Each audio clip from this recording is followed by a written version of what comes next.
Hello, Dobya Vecha. This has been a wild ride the last year and a half, hasn't it? Это последние 1,5 года были довольно сложные. The hardest part about knowing the truth is still having to swim around in an ocean of ignorance and ridiculousness. Isn't that right? Самое сложное, что знать истину и все равно вот плыть среди всей этой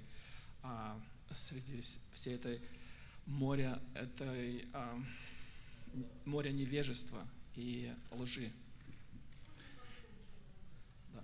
And I don't know how many 7-point conversations that I've had with people that may not have been logical, and my repeat answer seems to be, it's an experiment.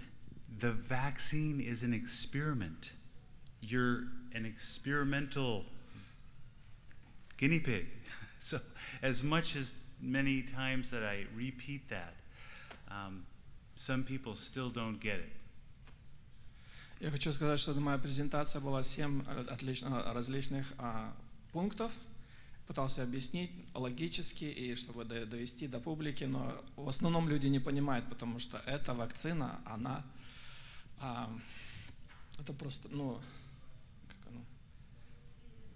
она экспериментальная. И мы, все здесь находящиеся, и все, кто нас слушает, мы тоже под этим большим экспериментом. One good thing about this vaccine being experimental is that everybody has the right, no matter who you are, to decline an experiment. Я хочу сказать, что мы должны помнить, что эта вакцина является экспериментом, и все здесь сидящие, все слушающие имеют право отказаться участвовать в этом эксперименте. Now, my wife Karen used to say to me, ignorance is bliss. But now she actually tells me that in a crisis, ignorance can kill you.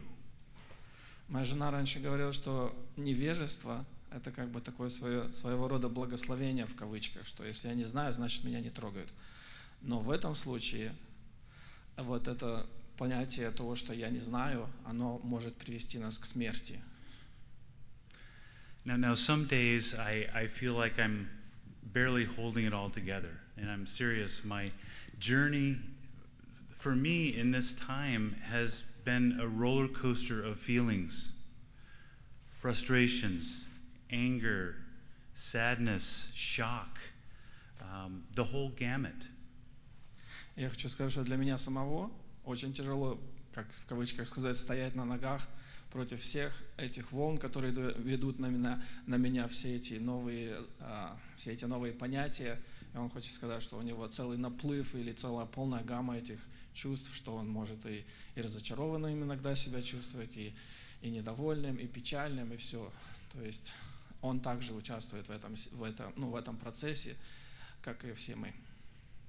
Now, back in when the mask started coming out, some friends grouped together, Facebook friends grouped together, and we were digging and researching and trying to understand if this was right, and it was really tough for us. И когда началась вот эта обязаловка с этими масками, мы объединились с друзьями, объединились на Фейсбуке, мы начали изучать этот вопрос и смотреть, как это вообще выглядит, и мы хотели подойти к какому-то логическому заключению. So we actually got together in a small group, and we started thinking, we need to come together and find out what is right, what is the law. And so we visited each other in our houses, what our neighbors would actually call a super spreader event. То мы собирались группами, собирались на Фейсбуке, как он говорит, что они собирались по домам и пытались дойти до логического конца. Они хотели узнать, где же кроется правда за этим всем и вообще откуда оно взялось и куда оно идет. И он говорит, что они посещали друг друга дома, по домам, чтобы сделать как можно больше, разнести эту информацию и добиться какого-то результата. So after months, we moved from sharing stuff and researching things to finally asking ourselves, like, if we're going to actually change something, then we're going to actually have to do something and take some action. И после многомесячного такого, знаете, собрания, после долгосрочного такого процесса разбора этого вопроса о масках и о всем, мы пришли к такому заключению, что если нужно что-то поменять в этом вопросе, мы не можем просто сидеть и разговаривать на эту тему. Нам нужно обязательно начать что-то делать, чтобы довести этот вопрос до конца. So we did take action. We took everything we knew as a group, the science, the law, and we called ourselves the Washington Civil Rights Council, and we fought the mask mandate way back with our legal packet, focusing on two things. То мы собрались все вместе и сделали, вы видите здесь, это консультант, то есть они сделали вот эту группу, которая будет легально бороться с новыми законами или давать им какую-то отдачу. И он сказал, что они собрались и на основании науки, на основании закона, на основании всех прав, которые у них есть, вот они сделали вот эту группу, и чтобы можно было внятно отвечать на запросы этого правительства и на эти все мандаты, которые выходят. So we basically did two things. We helped businesses understand the law, and we held them to it. Мы сделали одну вещь, мы все эти бизнесы, которые вокруг нас, мы их просто держали, можно сказать, прижали буквой закона. And I mean, we literally took legal actions with forms. И мы начали производить легальные действия на основании закона. And second, we helped people know their rights under the law to breathe freely. И мы напоминали людям, что у них есть тоже законное право, чтобы можно было дышать свободно. Now, it was a tough battle. We were shamed, we were targeted, we were harassed. Это была тяжелая битва, и нас унижали, нас давили, нас пытались закрыть нам рот. We even had things thrown at us during our street protests. И даже в нас кидали вещи, когда мы были на этих уличных протестах. But finally we started boiling everything down to legal forms that were checked by a lawyer, a really powerful lawyer, to make sure they were ready for battle. И мы начали, знаете, уменьшать все эти наши, высказывания, протесты, и мы сделали, знаете, когда вода выпаривается, то остается самое там на дне, то они сделали так, что вместо того, чтобы много-много говорить, они сделали это в сжатой форме, которая была, поддержана одним из сильнейших местных лоеров или адвокатов. So that legal dynamo, that really good lawyer, he's a licensed federal lawyer on our team who writes these documents to provide for you. Этот лоер не простой лоер, что только местный, он работает на государственном уровне, и его, когда он помогает, он знает точно, что он делает и что говорит. And what he does is he coaches us on how to exactly use them in real life with businesses and with people that are in trouble. И он помогает нам, как правильно говорить и как правильно создавать эти формами, этими пользоваться. Неважно, если вы в бизнесе работаете или работаете где-то на работе, или же вы можете общаться с людьми, чтобы правильно отвечать на вопросы. And so most of the group is not a lawyer. We call ourselves legal educators, but the lawyer is the one that holds the responsibility that these laws, these documents are bulletproof and usable. В основном наша группа — это простые люди, и без всякого такого звания, но, можно сказать, костяк или основная стержень нашей группы является вот этот лоер, который конкретно говорит нам, какими фразами пользоваться, как правильно отвечать, как правильно преподавать, передавать эти формы, как правильно делать презентацию себя. And just one more thing about our group before I move on closer to the law. One of our founders of our group is Russian, and she has been able to see ahead and listen to propaganda and kind of see through it all more than the rest of us that have lived in this country all of our lives. Я хочу сказать, что наша группа довольно большая, но что я хотел отметить, что в нашей группе есть женщина, которая русская, и она имеет, можно сказать, такое предвидение того, откуда она вышла, и она знает, что она вышла с той страны, она как бы предвидит, к чему это все ведет и чем это все закончится, и поэтому она помогает нашей группе как никто лучше, и ее, как вклад очень ценный для нас. But now in our journey through the masks, we got to a certain point where for me, there was a moment in time when everything changed for me. And you know those moments when turning points in life change and everything solidifies to know the truth?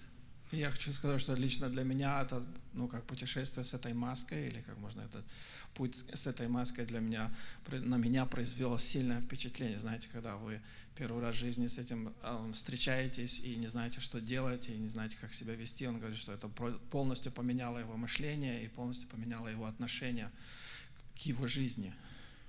And for me, it was just this last April 17th when my father passed away, just a few weeks after the Moderna vaccine. Я хочу сказать, что он хочет сказать, что его папа умер буквально за несколько недель до того, как они начали вводить этот закон о том, чтобы была принудительная эта вакцинация с Модерной. Even after all of my pleading and my emails and my attachments and my conversations about the risks, he was intelligent, he was Coast Guard, but he still got the jab. И хотя он был очень грамотный человек, он очень образованный, непростой человек, потому что он был, по-английски это Coast Guard, или то есть который пограничник здесь, и он посылал ему имейл, пытался его убедить, пытался сделать все, чтобы его отец отказался от этого укола, но он все равно принял этот укол. But I believe it was fear. I think fear makes people do things that may be different than their heart. И я верю, что это был страх. И когда у человека есть страх, то он делает вещи, которые обычно он не делает. And I remember the call afterwards from the cardiologist who said, "Did your father get the vaccine?" Я помню тот день, когда этот кардиолог позвонил мне и спросил, что папа твой принял эту вакцину или нет. And based on what I knew about vaccines, I almost lost it before saying, "Yes, he did. Why do you ask?" И знаете, я был немножко, удивлен, потому что я немножко знал на эту тему, и я просто спросил его, говорю, а почему вы задаете этот вопрос? She said, "Well, off the record, we are seeing a lot more and more accelerated tissue damage around the heart, and that is actually not normal." Она говорит, что я хотела сказать, что чисто между нами говоря, что я наблюдаю последнее время, оно как бы такое воспаление идет, или, наверное, inflammation, да? Воспаление вокруг сердечной области. И это последнее, это привлекает ее внимание все больше и больше. And so she finished by saying, "Your family might be interested in getting an autopsy." И она говорит, что его доктор говорит, что, может, вы интересуетесь тем, чтобы сделать вскрытие тела и посмотреть. So after that, I had a fire in me to really fight. And that's when I talked to my wife. We sat down and we decided that I would quit my job and for 40 days and just throw everything we had at helping people. Знаете, после того момента во мне загорелся какой-то огонь, И мы согласились с моей женой, чтобы я мог оставить работу примерно на 40 дней и приложить все усилия к тому, чтобы добиться, знаете, определенного, ответа в этом вопросе, потому что это, вывело их положение жизни, знаете, что они решили добиться этого результата.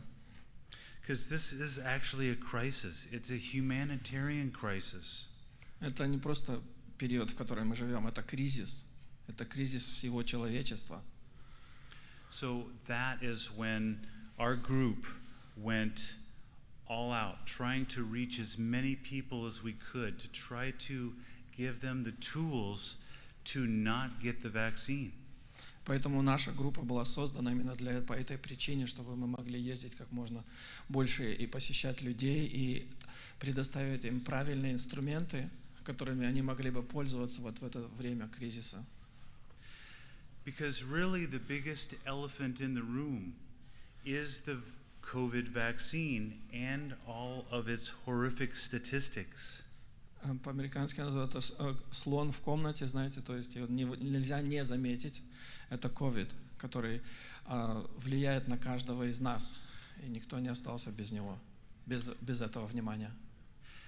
In the United States, we have a special reporting system called the VAERS report, V-A-E-R-S, the Vaccine Adverse Effect Reporting System. У нас в Америке есть эта система, которая обязана докладывать все, можно сказать, последствия или то, что сейчас side effects, как они будут? Yeah, side effects. Yeah. Побочные все. У них есть такая система, которая должна, или агентство такое, которое обязано выставлять всю информацию о том, какие побочные явления происходят от этих уколов. So the U.S. numbers for September, as of September 10th, are 701,559 severe hospitalized events. И вот эта группа, или это агентство, оно буквально до сентября, 10 сентября до этого года, они сказали, что больше 700 тысяч человек, 700 тысяч с половиной тысяч людей, которые получили вот это,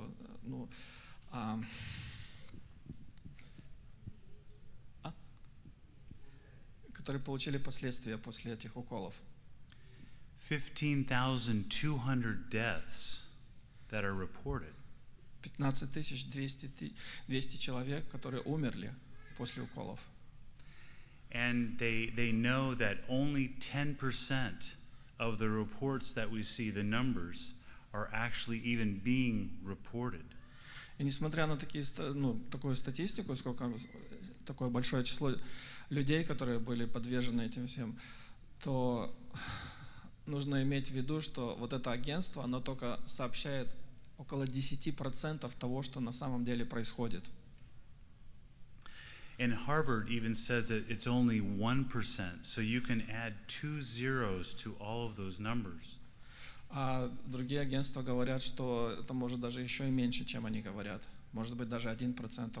Мы можем спокойно добавить 2 нуля к той цифре, которая была. Это астрономические цифры, 7 миллионов человек. Now, but in a sea of so many claims and so much propaganda and numbers here and news there, how do you validate information? И когда мы находимся в такой, знаете, как бы перестрелке таких, там по новостям показывают, тут справки наводят, то есть или говорят о том, эти цифры нам преподают, и мы не знаем точно, кого слушать и кому верить. Now, one of the things my dad would always tell me was, after watching spy movies every year, he would say, connect the dots. И мой папа любил говорить, что когда мы смотрели там определенные серии, которые, знаете, про шпионов показывают, он говорит, ты должен конкретно знать, как соединять эти точки и смотреть внимательно за теми событиями, которые происходят на картине. He would say, find the patterns or go to the source of information. И ты должен, он ему говорил, что ты должен увидеть какой-то образец или какой-то, знаете, какую-то логику из этого вывести и так, чтобы добиться до самого, как ресурса, то есть до самого дна, до причины то, что происходит. And so that's what we did.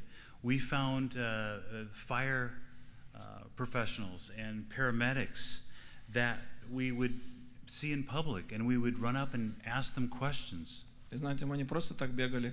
Он говорит, что они подходили прямо на улицах, если они видели их, это были и те, которые,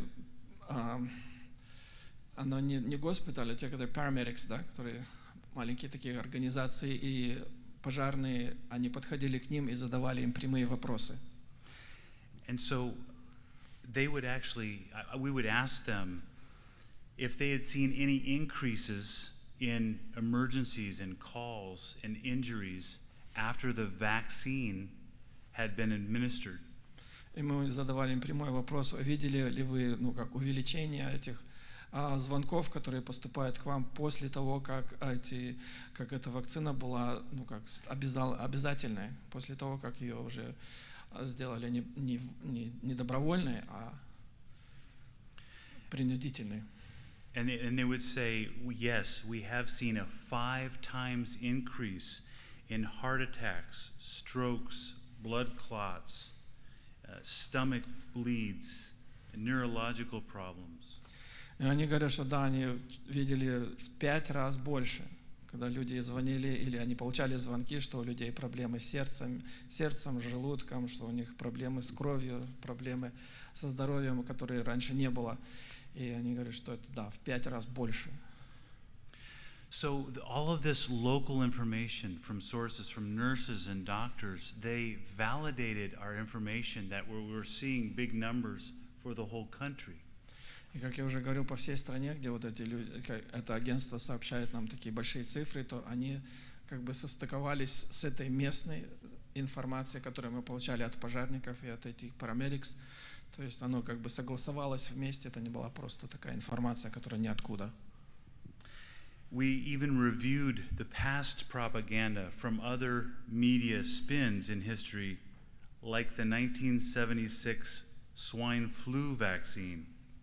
И мы поняли, что начали разбираться, и мы видели, что оно имеет определенное сходство с тем, как вот эта пропаганда, она была развита еще в 1976 году, когда вышел этот свиной грипп, и оно имеет один и тот же почерк, и один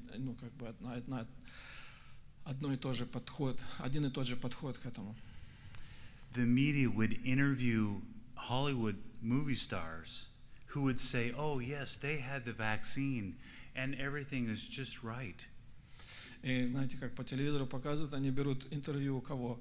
У голливудских актеров, у тех, которые знаменитости, они спрашивают их и говорят, что вы приняли эту вакцину или нет. Они говорят, да, мы приняли, и все хорошо. But when they actually were asked and interviewed from the Hollywood stars, they said they never even made the statement.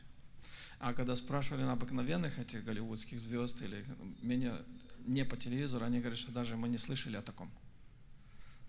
По телевизору одно, а на самом деле совершенно другое.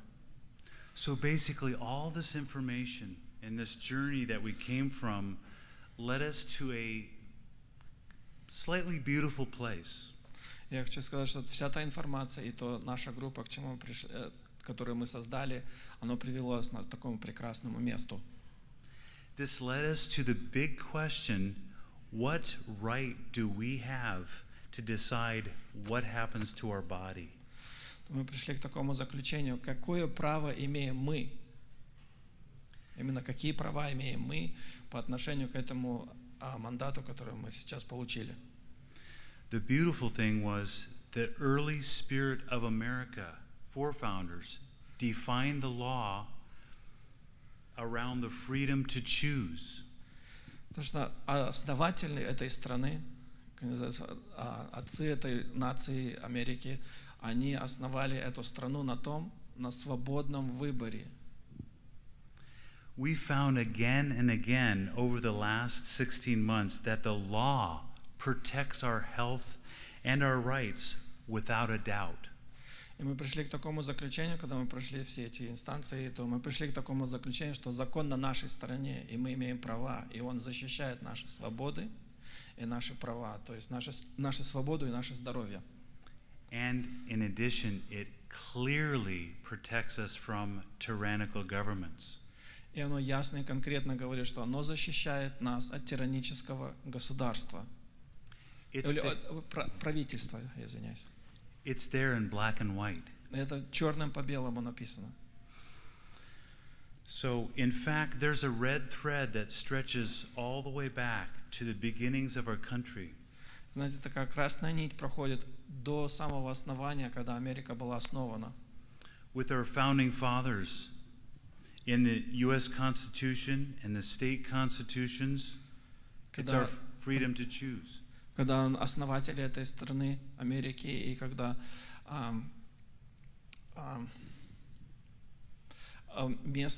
местные законы, как штата, и как государственные законы штата, они говорят о том, что у нас есть свобода выбора.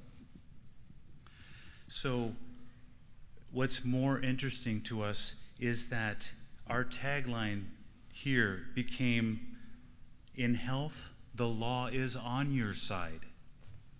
И наш девиз состоит в том, что в законе или в отношении здоровья закон на нашей стороне. We have the right to choose, the right to decline vaccinations, and it's without a doubt clear and simple in the law. Ясно и конкретно написано в этом законе, что мы имеем право принять или отказаться от этой вакцины. Это очень просто написано. And you don't think there would be one politician that would help protect their own people that they swear to uphold and protect by saying anything? Как вы думаете, есть хоть один политический деятель, который бы встал на нашу сторону и начал бы защищать наши права и говорить, что я хочу их защищать? Saying anything about informed consent laws or search and seizure laws? То есть эти, тех политических лидеров, которых мы выбираем каждые 4 года или 2 года, думаете, они встанут на нашу сторону и будут делать что-то, чтобы защищать нас на таких, знаете, на очень-очень высоких уровнях и бороться за нас там, в этих, в тех престижных местах, где только они собираются? Or even medical exemption laws or religious rights laws. Похоже, что они вообще не собираются за нас защищаться, чтобы поставить своих коллег там в известие, что у нас все-таки есть права, что у нас есть,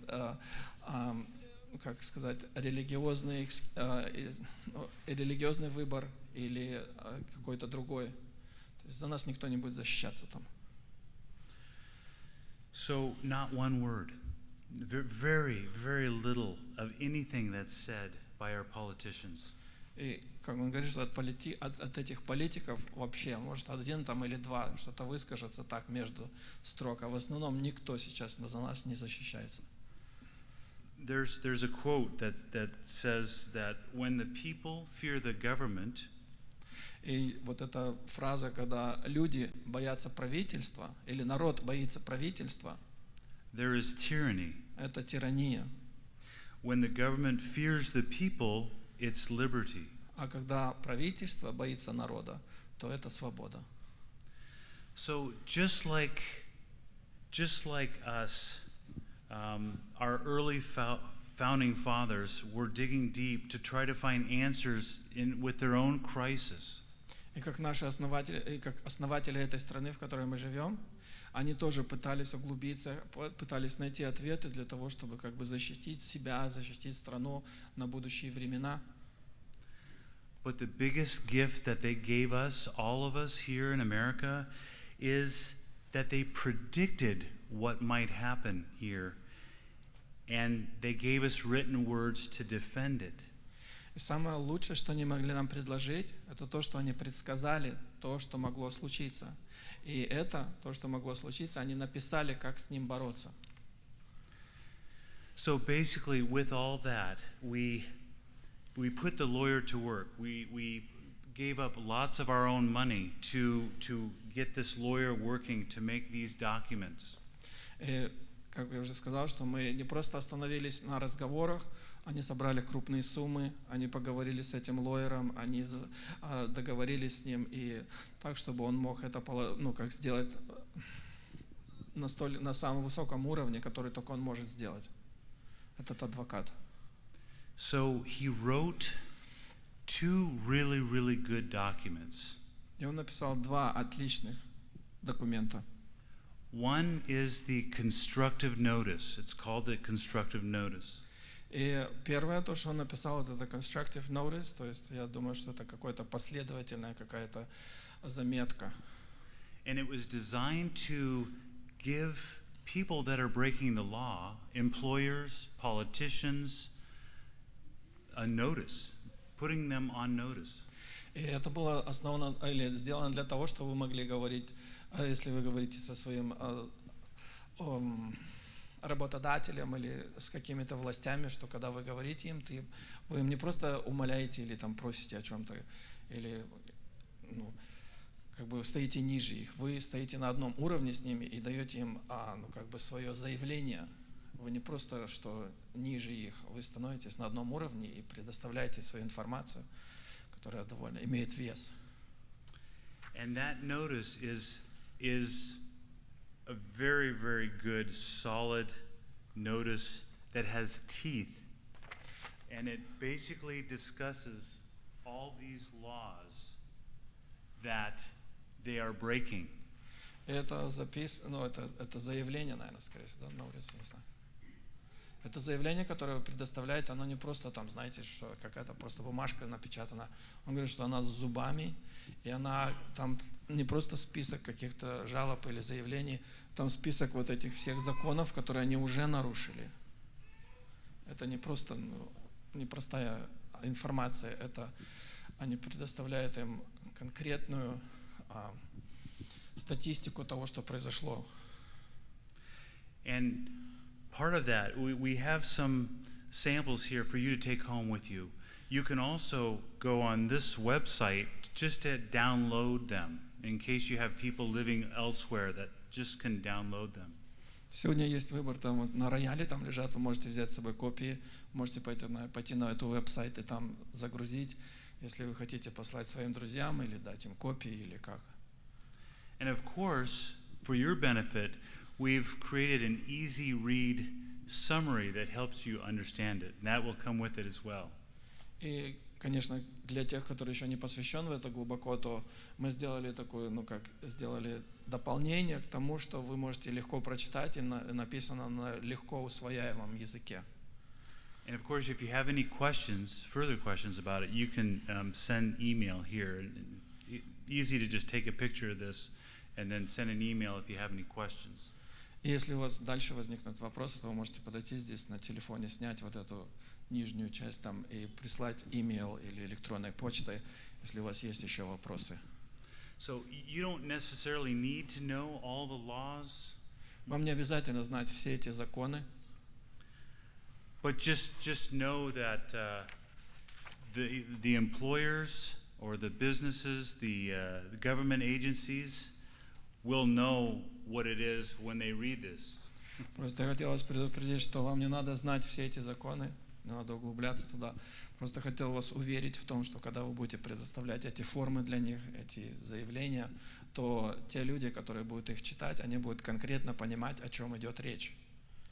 So when the government in Inslee first said, yes, we need to mandate the vaccines, И когда наш governor, Инзли, когда он сказал, что да, мы должны ввести обязательную вакцину, he used words like this: proclamation, mandate, order, ordinance, required. то вот он пользовался такими словами, знаешь, как прокламация, как обязаловка, как закон, как правила какие-то, потом требования, потом обязательства. And you know what? Очень сильные слова. To the average person, they sound so serious. И для среднего человека они очень так серьезно звучат. And regulatory, regulations. все эти как бы ограничения. But interesting enough, they didn't have any of the legal codes connected to them.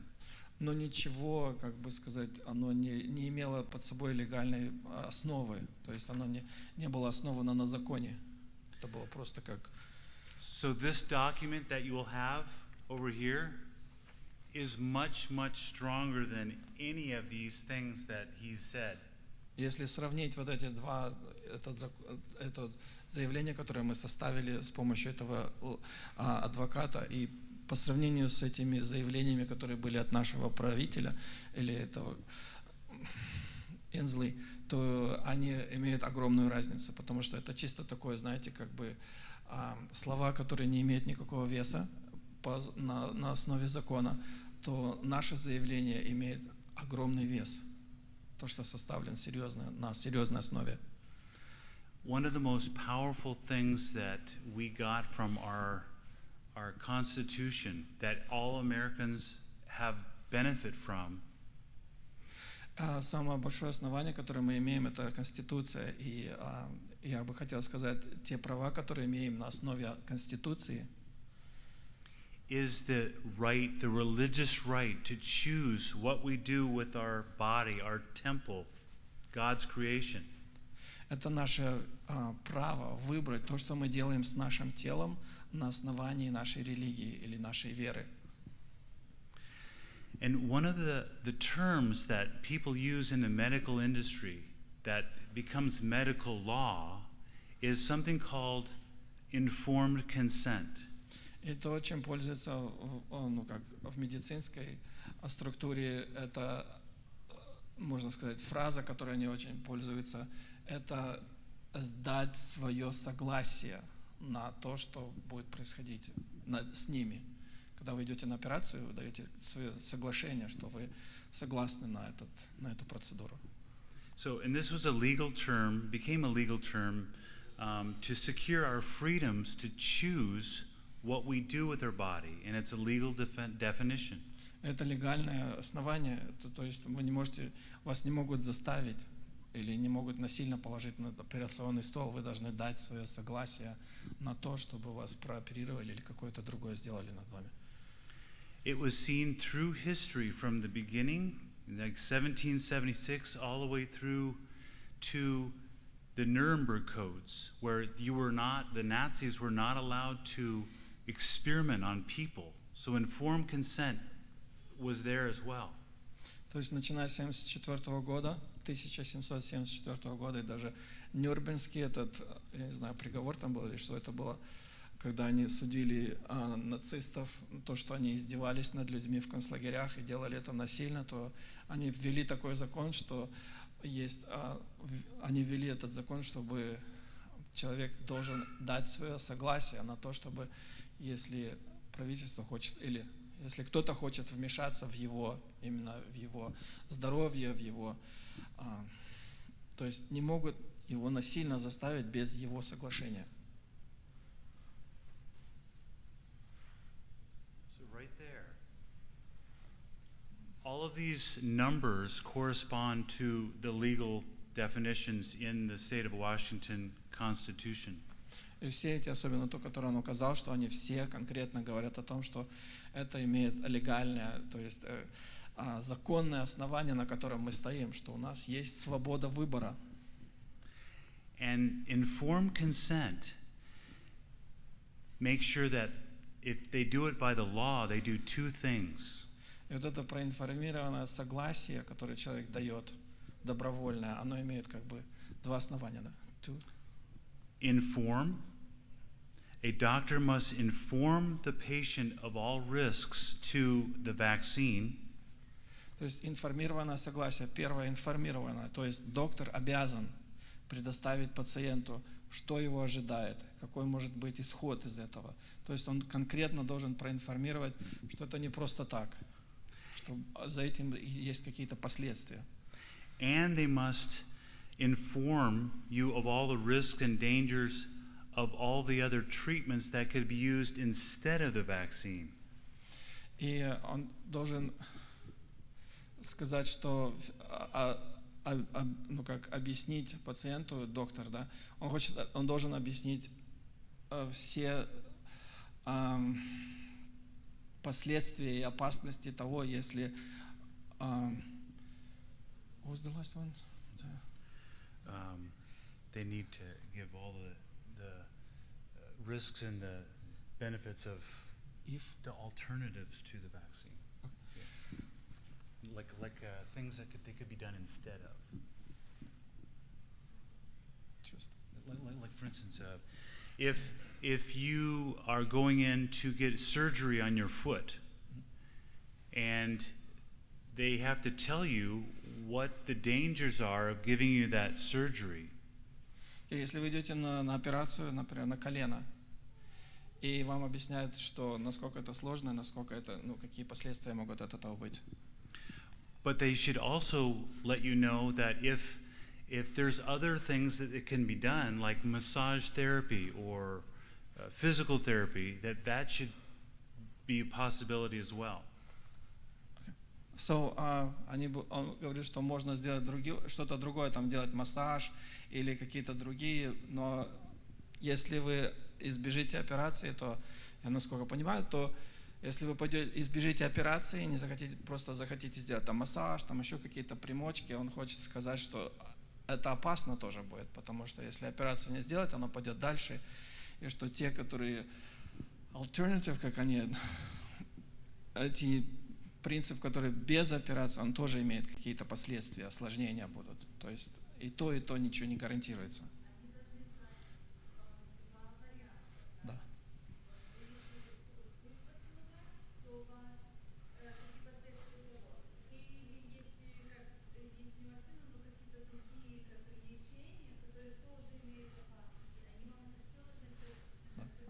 Спасибо. Да. То есть доктор должен объяснить, если вы примете вакцину, то вот это будет проблема, а если не примете, тоже будет проблема. Вот это немножко сложно было перевести. Потому что и то, оно как бы ничего не гарантирует. Но они обязаны, да, они обязаны проинформировать. То есть поставить вас перед выбором, насколько я понимаю. То есть человек должен иметь выбор, если он не хочет это принимать, он захочет то принимать, но доктор ему должен сказать. Да? Да.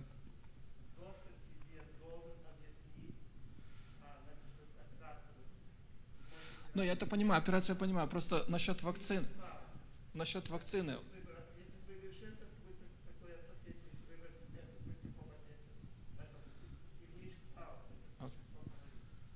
Ну, просто он сказал, что если человек принимает вакцину или не принимает, это тоже опасно.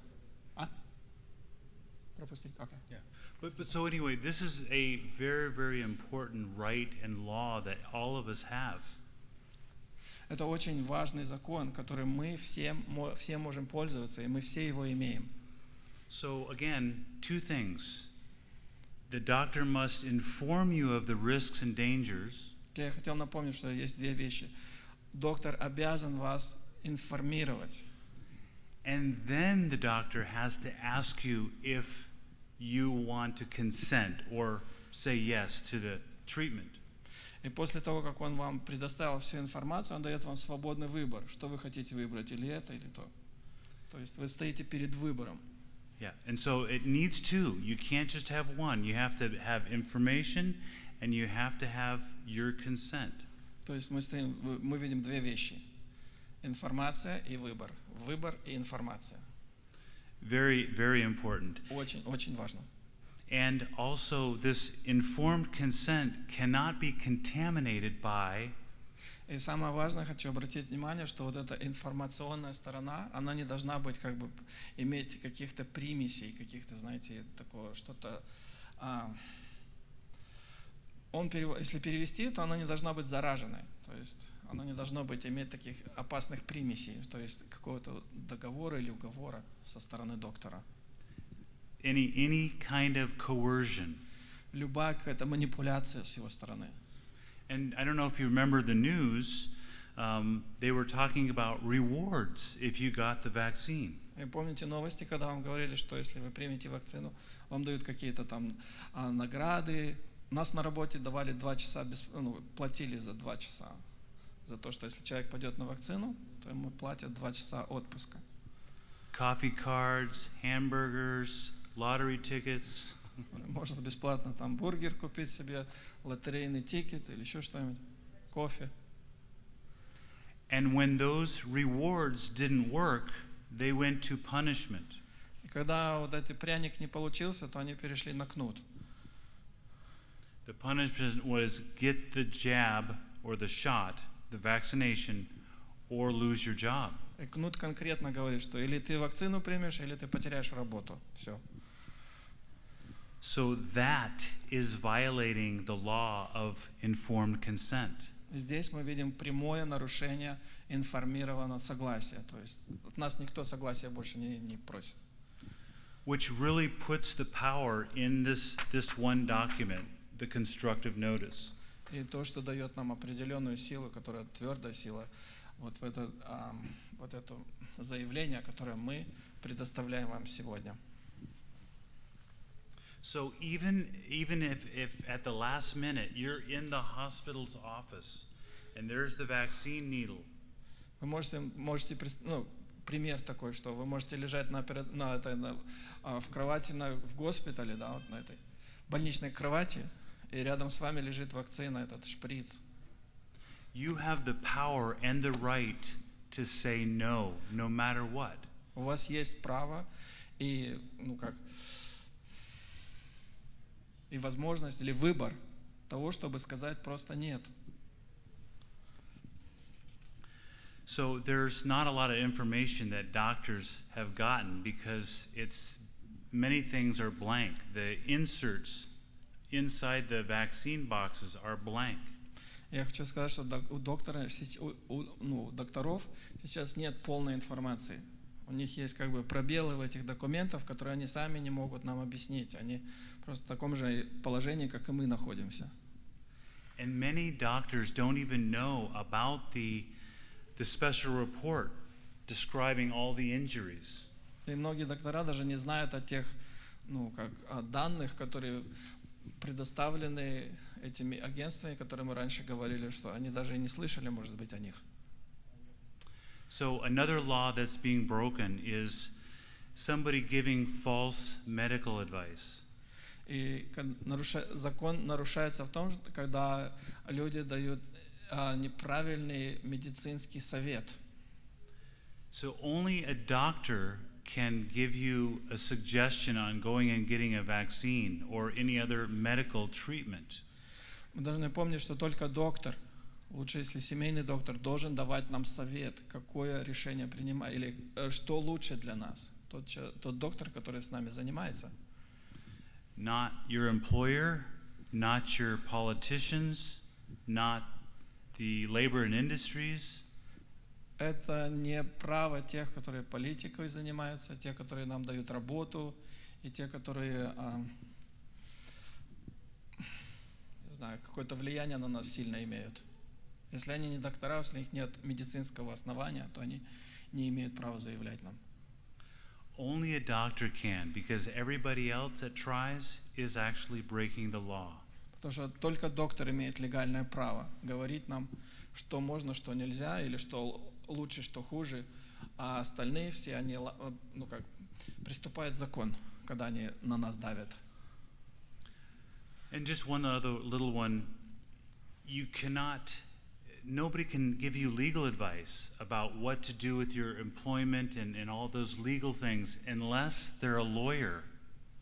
И то же самое можно сказать, что когда мы имеем право с легальными вопросами и ответами, нам никто так не может посоветовать, как адвокат, которого это работа, чтобы дать совет легальный. How many employers do we have, or business owners do we have here? Кто-то здесь есть, у которого свой бизнес есть, или который self-employed. Okay. So what's happening is the government, Inslee, is taking this almost law, sounds serious, and it's putting down onto the employers to basically do their dirty work. И мы видим здесь явный, пример того, что наш governor Инзли, он взял и положил, и передал вот это давление со своих плеч на плечи работодателя. И по сути он говорит, что вы делаете грязную работу, то, которую он должен делать наш правитель. Because what's happening now is the liability that the government has is now passing the liability to the employers, to the business owners. То есть он перекладывает свою ответственность себя на вас, на тех, которые, на работодателей. So if an employer now has to tell their employees that if they don't get the vaccine, they will lose their job. Теперь это идет не от правительства, а идет уже от конкретного хозяина, от босса, что он говорит, если ты не примешь, я должен тебя уволить. And if they say, okay, well, I will get the vaccine. And if they get the vaccine and they have an injury, И теперь, если этот человек согласится, рабочий согласится, хорошо, я хочу сохранить работу, он пошел, укололся, и вдруг появились последствия или осложнения. Спасибо. yeah. So that vaccine injury becomes a workplace injury. И теперь мы получаем, что человек травмирован на работе. Такое положение, что человек травмирован. Что его заставили сделать. And that injury is not covered under L&I insurance, employer's insurance, because it's an experimental vaccine. И теперь L&I, то есть та организация, которая покрывает когда человек получил травму, да, то они не покрывают это, потому что это экспериментальная вакцина, которая не прошла определенный срок, чтобы проверить ее. So this is a very serious predicament or very serious situation that an employer is in because of the huge amount of liability. So it must be looked at very carefully. И теперь мы получаем такую ситуацию, которая очень сложная. Нужны люди, которые работают, и теперь люди, которые работают, получают травма, которая не покрыта этой организацией, и очень сложно. So what we did is try to put together a very simple method, a very simple plan to help people fight for their rights to decide. И теперь мы опять сделали это на бумаге, сделали очень просто и очень, кратко, чтобы люди могли отвечать или иметь конкретный ответ, когда появляется эта проблема. And this basic system is also found on the website. И эта система, это Basics, она тоже здесь на этом веб-сайте есть. And there's three easy steps. То есть три шага вам нужно сделать. One, inform yourself or educate yourself about just this little part of the law. Вы должны конкретно проинформировать себя вот по этой маленькой части закона. Just by reading just the summary of explaining this, because this is hard to read. Что тяжело прочитать, но вы должны заставить себя и пройти через это, и прочитать этот параграф, и усвоить это для себя. And once you understand it a little bit, you can take that notice and then share it. Step number 2, share it with your employer, which can be a friendly conversation. Когда вы прочитаете, когда вы проинформируете это, то вы можете поделиться этой информацией, которую вы проинформируете со своим работодателем. Это может такая быть дружественная беседа. If it's a small company, you might just, discuss your right to informed consent and some of the summaries with the employer. But larger companies, it may just be that you deliver it or you mail it to the HR department. Если это маленькая компания, можете подойти лицом к лицу, поговорить с хозяином. Но если это большая компания, это крупная организация, то может быть лучше, если вы пошлете имейл или пошлете почтой туда сразу в отдел кадров, то есть на более высоком уровне. Because the first time they get one of these, and they'll be thankful that they get it, because then they'll finally know the black and white law of what's right and what's wrong. Потому что он хочет сказать, что эти организации, если они получат вот это легальное письмо, которое составлено на легальной основе, то они будут рады тому, что получили что-то конкретное, которое имеет основы, и что человек может не просто поговорить, а то, что он может дать письмо, на котором все объясняется. But always make sure to document when you send it, and registered mail or email, so you have a record of that they actually got it. То есть, если вы будете говорить лицом к лицу, то это не надо. А если вы посылаете по почте, то вы должны послать почтой, которая будет,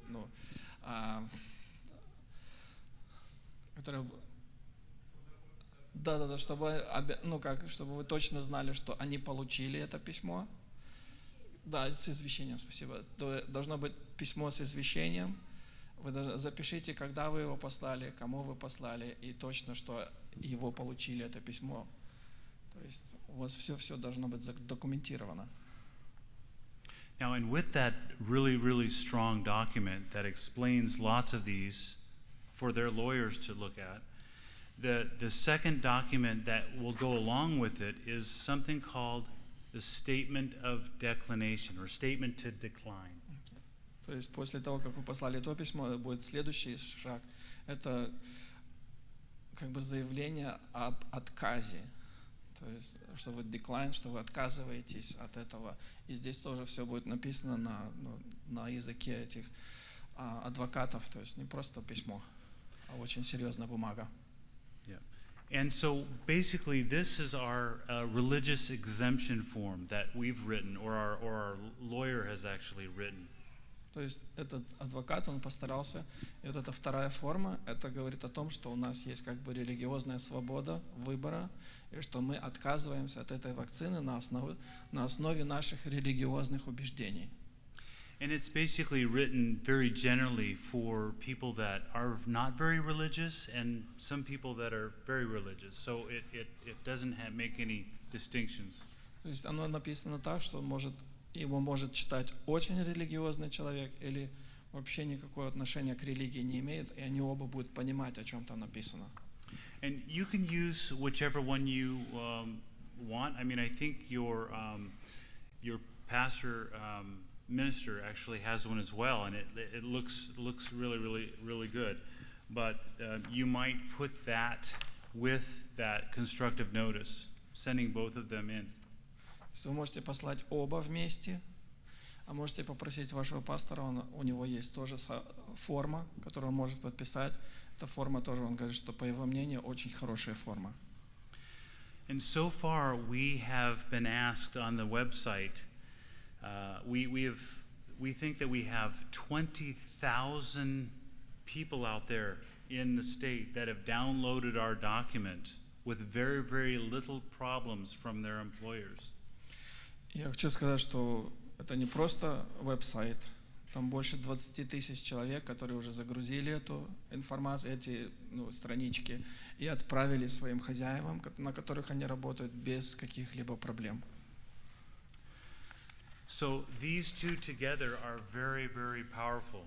Если возьмете эти две бумаги вместе, то вместе они имеют очень большую силу. So back to the plan. So step number 1 is inform yourself, educate yourself of the law just a little bit. То есть первый шаг – это проинформировать себя, насколько возможно, то, о чем идет речь. And step number 2 is sharing the documents with your employer, and again, it can be very friendly-like. Опять второй шаг – это чтобы поделиться этой информацией, которой вы проинформированы, со своим хозяином, работодателем, боссом, чтобы вы послали письмо конкретно, что он получил и прочитал его. And then step number 3 is sharing the videos or the documents or the downloads with anybody and everybody that you can find. И третий шаг, очень важный, это когда вы идете на этот веб-сайт и делитесь как можно больше друзей, знакомых, близких этой информацией, чтобы как можно больше информированных людей было. Because it's such a very, very critical time right now there's a lot of people that still may take the vaccine because they feel pressured. Потому что мы живем в очень критическое время. И я боюсь, что некоторые люди или многие люди могут принять эту вакцину не из-за того, что они чувствуют себя свободно, а то, что они из-за страха, из-за этого давления, из-за того, что у них они могут быть в таком положении, что у них нет выбора. Well, and then one last thing for employers. There's a couple of employers in here. You applied for a business license with the state of Washington. Еще одна заметка для тех, которые свой бизнес. Вы заполнили аппликацию, чтобы открыть свой бизнес. And that license has rules and regulations in it that you agreed to. И там были свои какие-то права и ограничения, на которые вы согласились. And nowhere in that original agreement or contract was anything about mandating vaccinations. И было ли там то, что вы подписывали, было ли что-то о том, что она говорила, что вы обязаны сделать так, чтобы все ваши рабочие были обязаны получить вакцину? So if they're trying to make you do that now, they're breaking their own contract. И то, что они сейчас делают, они делают то, что вы нарушаете или они нарушают тот контракт, который они с вами заключили раньше. They can't criminalize you for not following their orders if it was never part of the original contract.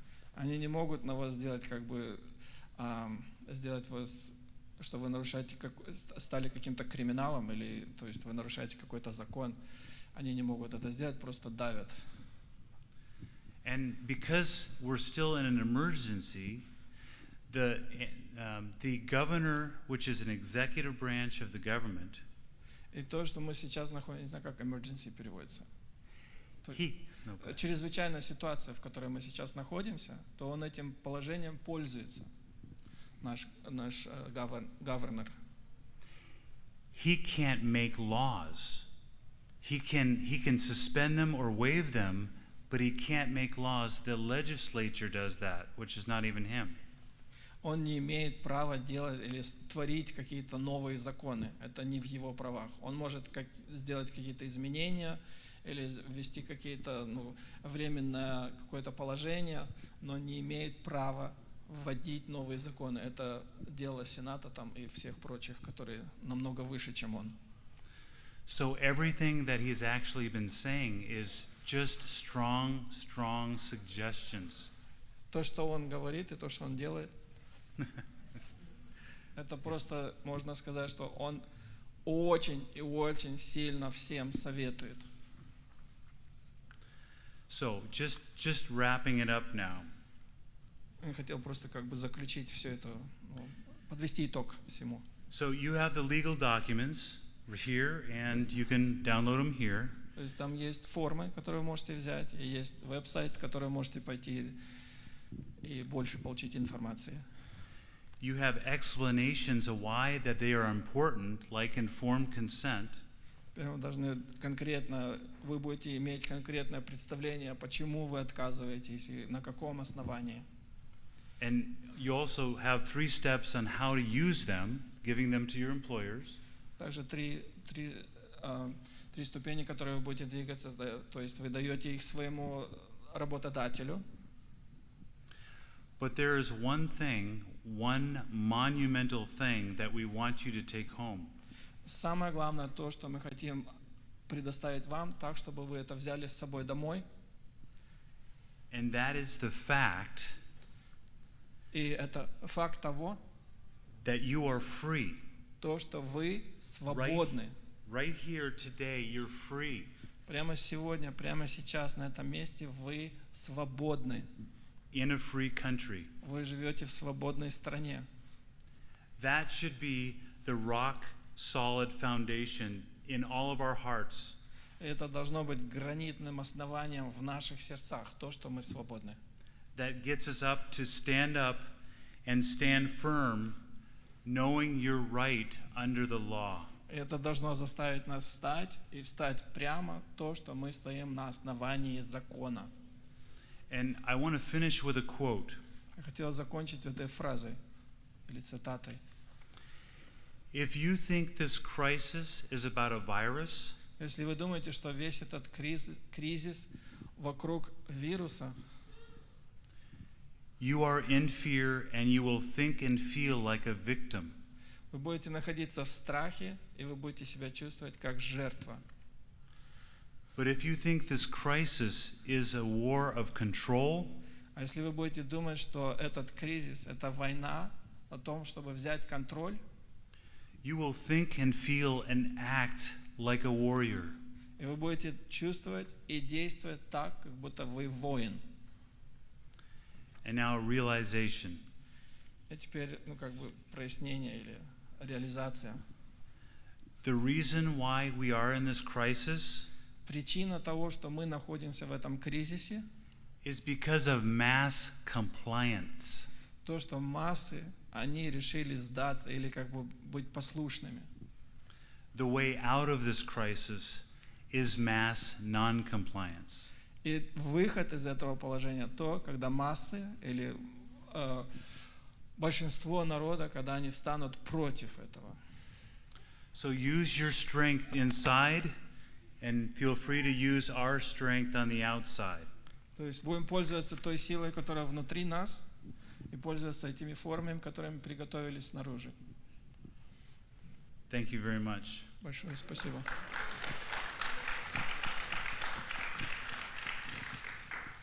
Well done. 3 с плюсом, может быть. Yeah, so now I would like to get into, if you have any questions. Yeah. Вопрос. Еще один? Well, we can have a minute break, or we can just jump right in.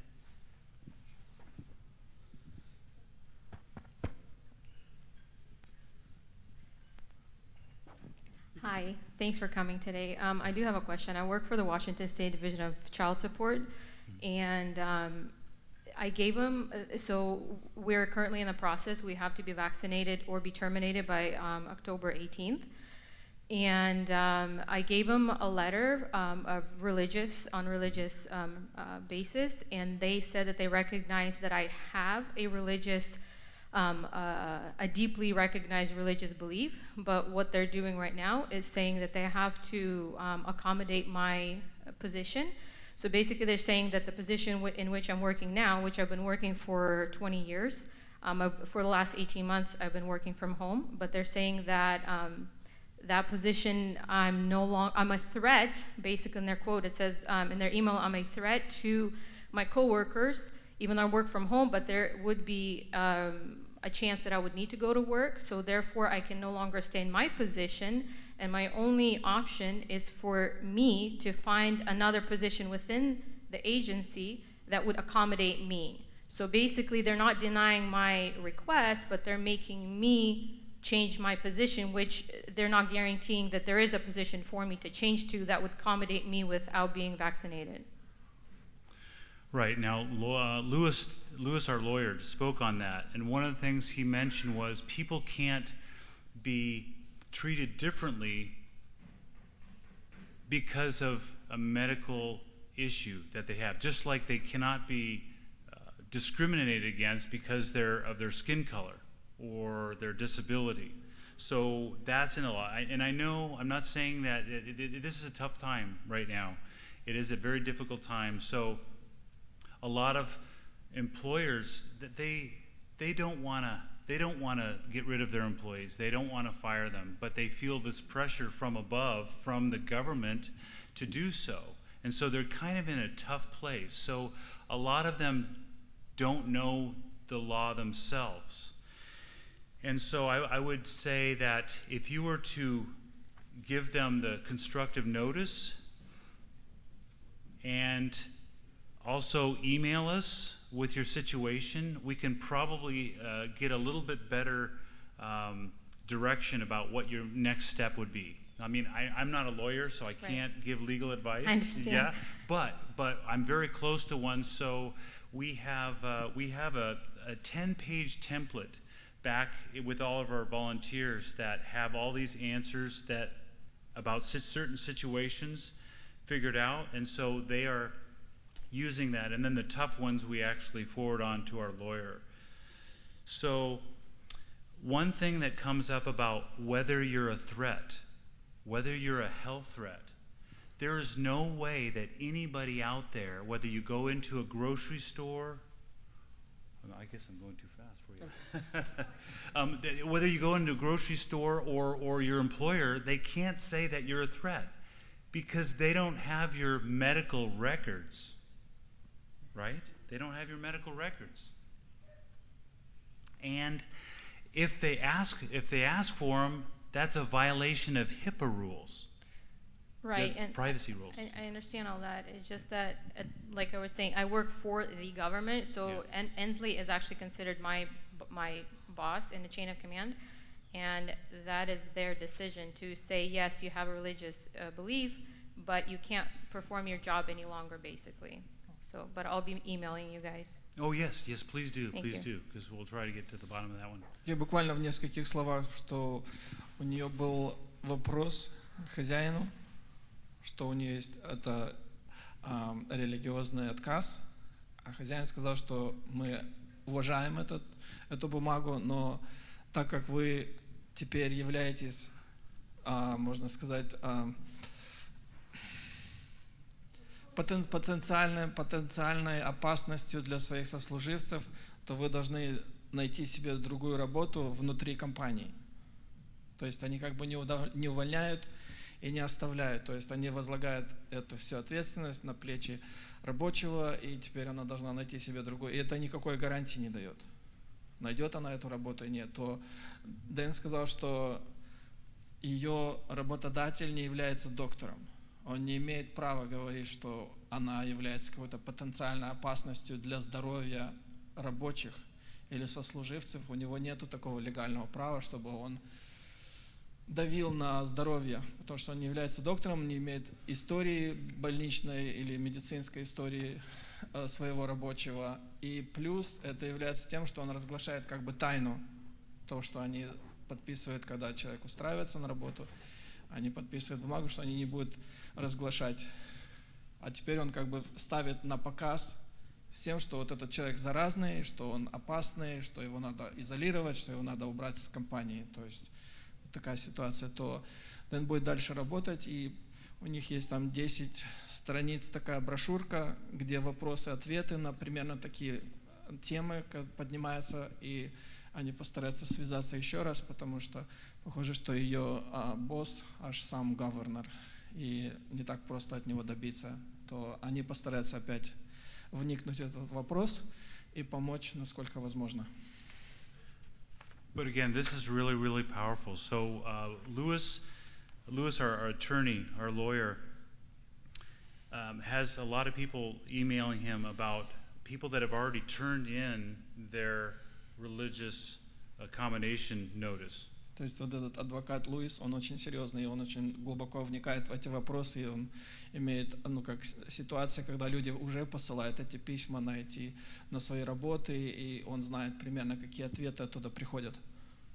And his answer is to always continue to give this next, the constructive notice. И его совет всегда просто давайте вот эти вот свой отказ, свою информацию, которая уже составлена этим серьезным адвокатом. Просто не говорите ничего-то своего, а просто предоставляйте письмо. There's one thing that's really strange, which is on your side, and that is that the vaccine is still experimental. Вы должны знать, что одна сильная вещь, которая на нашей стороне сейчас, это то, что вакцина является не утвержденной, а она еще в экспериментальном процессе.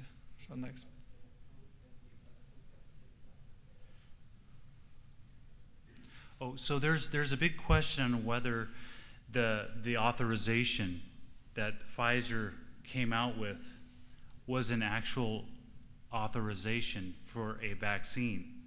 Most people hear the media and it says, oh, yes, maybe it is authorized.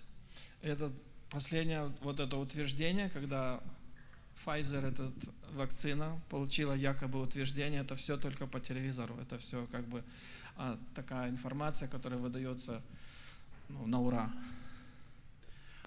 But the truth is that the only vaccine that actually became authorized in the details of that letter was something that hasn't even been developed yet. It's being developed for 2023. И если докопаться до истины, единственная вакцина, которая была якобы утверждена, это была вакцина, которая еще даже и не вышла. Она должна выйти в 2023 году. То она еще даже не вышла, которая там на бумагах написана. And so all of the vaccines that they have right now that they're pushing out to all the medical offices in the United States, all of them are still experimental. И те вакцины, которые мы сейчас имеем, и которые на нас, которые давят, и которые считаются основными, то они все экспериментальные. Они вообще никакого основания не имеют. То есть они выпущены на основе чрезвычайного состояния или ситуации. Yeah, and if you're curious about the one that was authorized was called what is it called? Yeah. Как? Comirnaty. So, вот эта вакцина, которая называется Comirnaty, то это она была утверждена, но она еще не вышла. And again, that doesn't come out until 2023. То есть до 2023 года она еще даже не выйдет. So that is a key point that helps us. I'm not going to be a part of an experiment. То есть это ключевые положения, которые мы имеем сейчас на основании вот этой информации, что мы являемся как бы в процессе эксперимента. Yeah, especially, well, you should say this. I lost my thought. Yeah, me too. I'm just So is there any other questions? Yeah. I have a question. So let's say when I turn in those two forms to my employer, and he calls me up to tell me to take the job or get fired. If he's firing me, do I consent that I'm being fired, or he has to provide me a legal notice in a written form that he's firing me? And can I pursue any legal actions to sue the company for terminating my employment because I did not choose to get vaccinated? То есть вопрос в том стоит, что если рабочий предоставил вот эти формы хозяину, и он все равно говорит, что ты или иди уколись, или я тебя увольняю, значит, следующий вопрос: просто уходить с работы или требовать от работодателя определенной форме, то есть должно быть на бумаге написано, что да, я его увольняю на основании того, что он не захотел принять вакцину, и имеет ли рабочий право на то, чтобы дальше двигаться, взять это письмо, идти к адвокату и начать судиться с той компанией. Lewis, our lawyer, says yes, you can, because is he a medical doctor? No, he's not. Right, so he's giving you medical advice to get the vaccine when he's not a licensed medical professional. То есть Луис, адвокат этот, он говорит, что является ли твой босс или хозяин доктором. И у него есть какая-то медицинская основа, на которой он увольняет тебя или заставляет идти тебя колоться. То есть он не имеет на это никакого права и легального права, то, чтобы заставлять делать медицинский выбор. We are also developing a letter of a wrongful termination letter that we have, that if people get terminated, they can then use that to do exactly what you say. Okay. То есть у них еще этот адвокат, он составляет определенные письма, которые основаны вот именно на этих жалобах, которые поступают, что хозяева все равно увольняют, так чтобы можно было составить эту форму и потом дальше двигаться.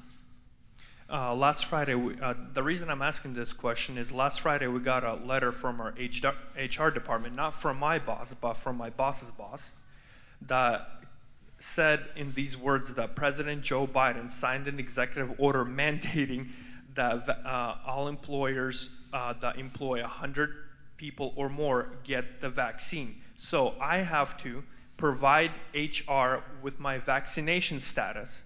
So I know I'm not going to provide them anything because it's not of their business about my medical stuff. Am I correct?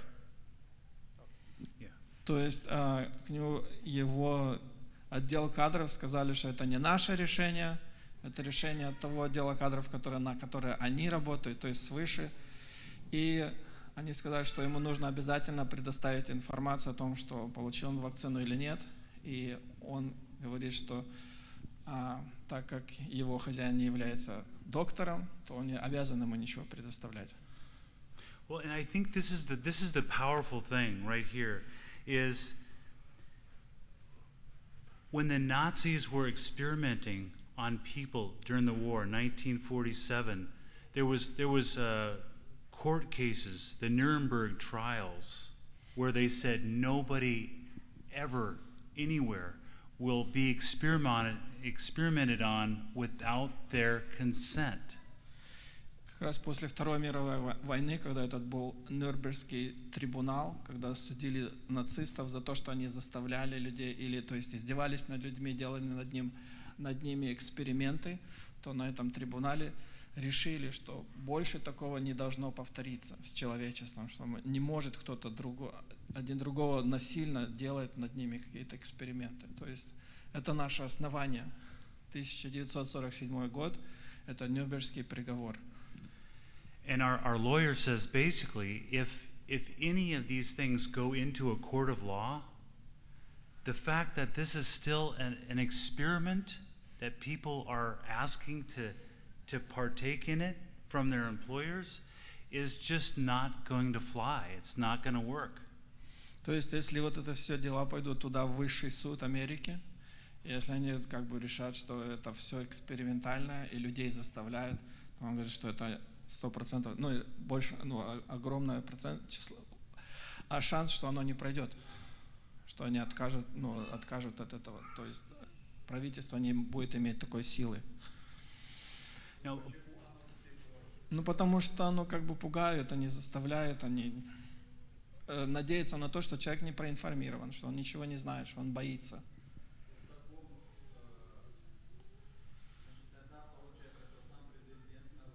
Да.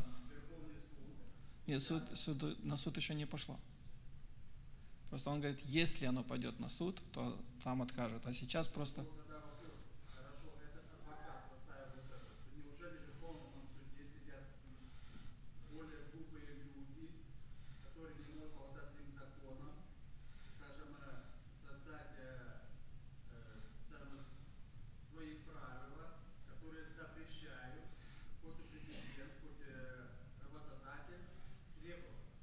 Насколько я понимаю, сейчас создают чрезвычайное состояние в Америке, emergency situation. То под этим прикрытием они давят сколько могут. So he's saying that if it's an emergency situation. no, if it's like if we informed that this is all illegal, if it goes all the way to Supreme Court, so in order to get to Supreme Court, we can't get to it because we're in an emergency situation right now, right? So no one can really petition the highest law of the land. Yeah, well, even in the emergency situation, that one up here says that Governor Inslee cannot make new law. He can only suspend it. Like, let's say there's riots, and they can push down law that's already there, but they can't make new law. То есть он говорит, что including Biden. Он давит на то, что даже президент, он не имеет права создавать новых законов. Поэтому вот эту записку, когда он там заставляет, там пугает, все это просто сильный совет. Это не закон. Это просто давит на то, что человек не проинформирован. И вот как бы властью своей. Правильно? Они на то и давят, чтобы не было логики.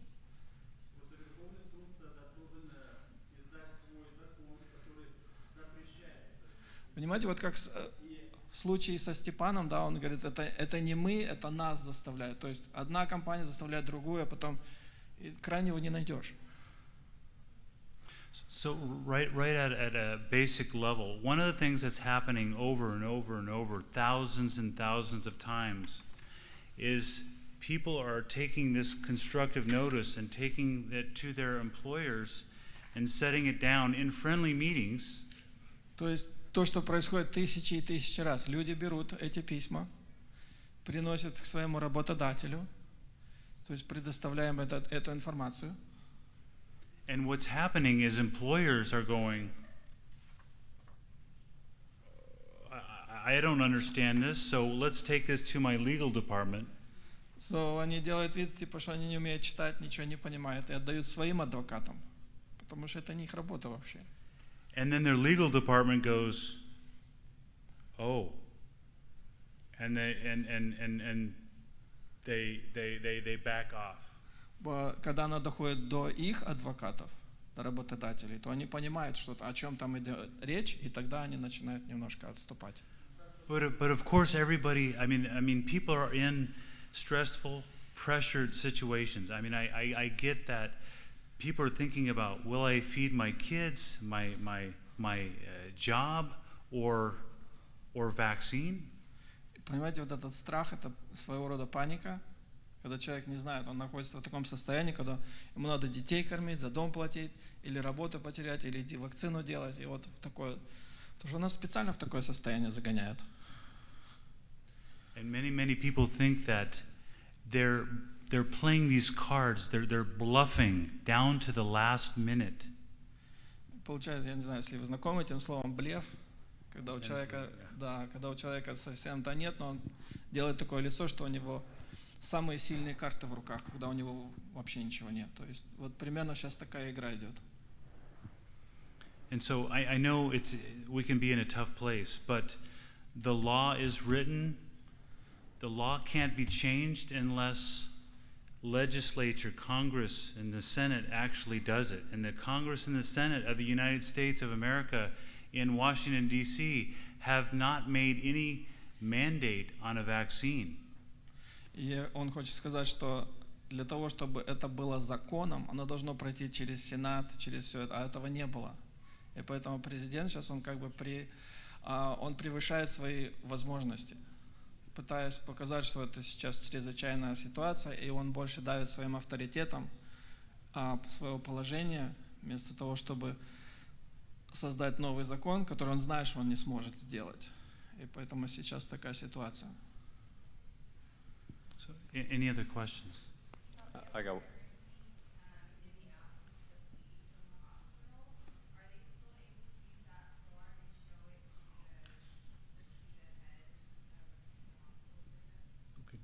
Could you repeat that one more time? Well, I was going to ask a question. So they're in hospital. Absence of leave. Okay, so they're taking some time off. Raise your hands if you want to ask a question, and then I'll give the mic to the next person. The people that are in the absence of leave currently from the hospital, are they still able to show that form to the head? Oh, I yes, yes. I mean, Yeah. if whether you're asked or not, you can give both those forms. Because it technically means that they're not like actually fired, but they're just in the absence to, I guess, make a different Yes, solution yes. for The them. constructive notice is a form that puts them on notice that this is the law. I hope you don't break it. Yeah. Kind of, yeah. Okay. What's the absence of leave? Yeah, As there was like another декрет или как? По-русски. Нет? То есть, если в декрете, чтобы вернуться на работу, можно так, да? Или нет? Нет? Окей.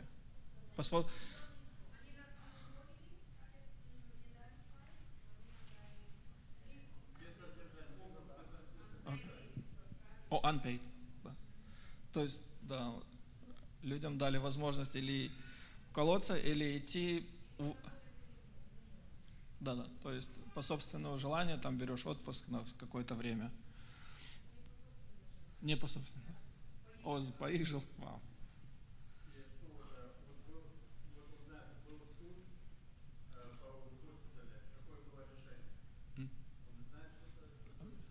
Is there any word for the hospital, when there was a strike? Is there any legal action on that? Oh, yeah, I don't know. That's a good question. I don't know the answer to No, that не question. знает. A lot of our parishioners, they got terminated, but they did not terminate them. They just gave them a leave leave of absence. Ah, okay, And, okay. and they didn't put them on a schedule, they do not turn it in, and so, And unpaid? Unpaid. Oh, and then we have others here that are, they're on the 20th, you're gonna be on the leave of absence. They're not terminating, they're covering that part. yeah. They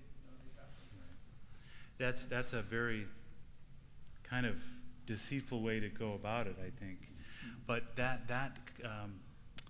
situation should be emailed here, because that's something we can put right in front of our lawyer and ask him directly what form they need or what advice they need to deal with that, because that is that's kind of sly. I Yeah, we think. have St. Joseph's Hospital and we have fire department, Yeah, both places. yeah, We have shop or we.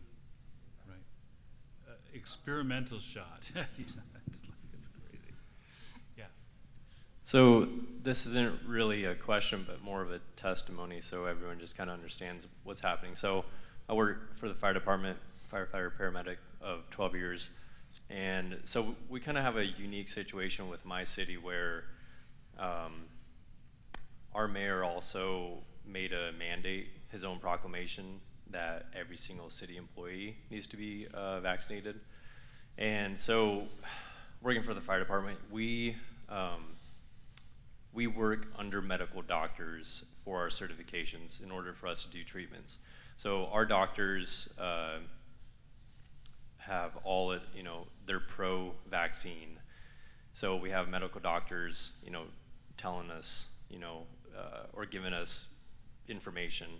Also, our city has attorneys on retainer, right? So we have attorneys telling us that they have the legal power to mandate us. So kind of like you, for October 18th,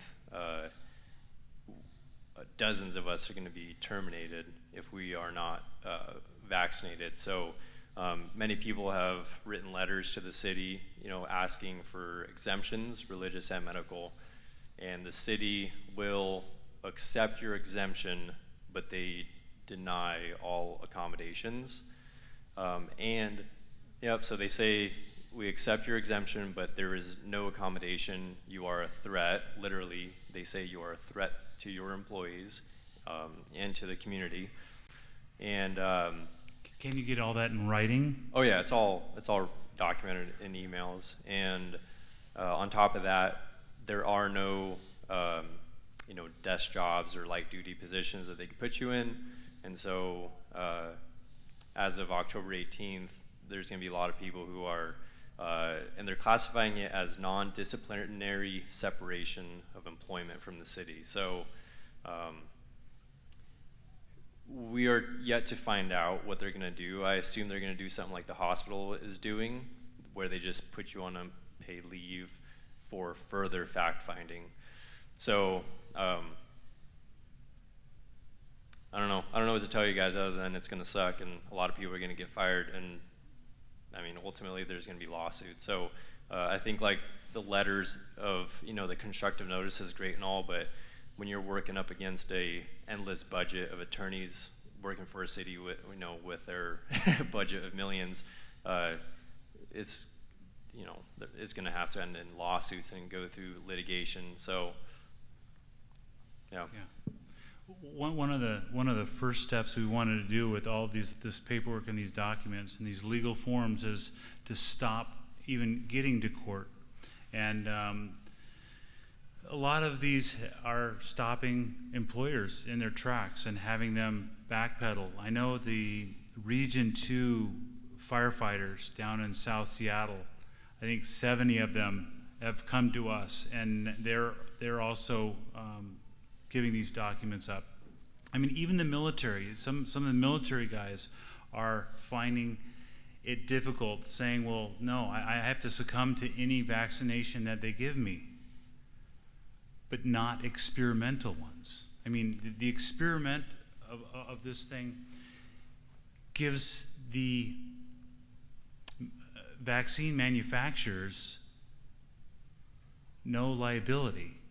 The second it becomes authorized, then they have all the liability. So we're thinking that nothing will ever actually be authorized that actually gets injected in people as of now or soon. So the fact that it's experimental, you could even ask the doctors, like, well, where's informed consent when it comes to an experimental vaccine? I mean, he knows their oath. They have an oath of medicine that is it's called the doctrine of informed consent.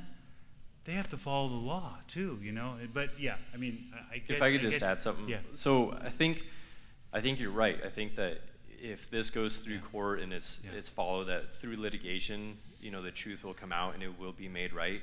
The unfortunate fact of the matter, though, is that many of us are going to be without jobs, without pay, and so I guess I would just like to encourage people that I'm going to be there with with you guys as well.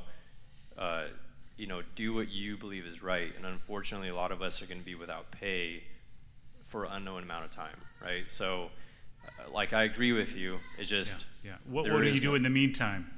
Right. Yeah. Well, one of the documents that we're working on right now is one that is a preemptive letter of termination form, which basically makes the employer accountable to pay that person's pay until the legal matter is resolved. And that would be paying them the regular pay, whether they're working or they're not working, until a month. And I don't think legal battles finish off in a month, but year, 2 years, I don't know. So that's one of the things we're asking our lawyer in order to do now, to produce that and put that on the. But that should be out this next week. So I know we're in this huge time crunch and these dates are there. I think it's tough. I mean, it's a tough situation. I look at okay, are you going to get the vaccination and maybe not be around for our kids or not and have a little battle fight. Yeah, it's a crazy time. Здесь ситуация такая, что джентльмен, этот мужчина, он работает как пожарник, и они работают на медицину, то есть работают с докторами, потому что они paramedics. И теперь доктора говорят, что но вы все равно должны принимать эту вакцину, давят на нее. То есть 18 октября они просто давление идет с их стороны, и он говорит, что это будет тяжело, что будет трудно, что нужно ожидать того, что помощи не будет ни от нашего от нашего правительства местного, ни от медицины. Но Дэн сказал, что мы должны помнить то, что они давали обязанность, или давали свою клятву Гиппократа, что они, во-первых, не должны разглашать нашу медицинскую историю, а во-вторых, они не должны давить на нас, отдавать нам информированное соглашение или определение какое-то перед тем, как мы принимаем. Они ничего этого не делают сейчас, врачи. Они становятся на сторону политиков и давят. И он сказал, что 18 числа будет обязаловка, и они, как уже слышали, они отпускают людей домой, чтобы не платят, и как бы пугают этим том, что это неизвестностью, как прокормить семью, детей, и платить за дом и за все, если денег нету. То Дэн говорит, что они составляют такое письмо, или работают над такими бумагами, что если даже хозяин уволит или пошлет домой как за свой счет, то они будут обязаны платить своим рабочим. Пусть это будет год, 2, 3, но они обязаны платить за то время, когда они их как бы отпускают домой, чтобы они не было так, знаете, бесплатно все. I have 2 questions. So, 2 of my kids lost their jobs in St. Joseph Hospital. So they're on unpaid leave, like it was told. If they start looking for jobs, actually, my daughter is looking for a job right now. If she finds a job, wouldn't it be considered that she left herself because she's not fired?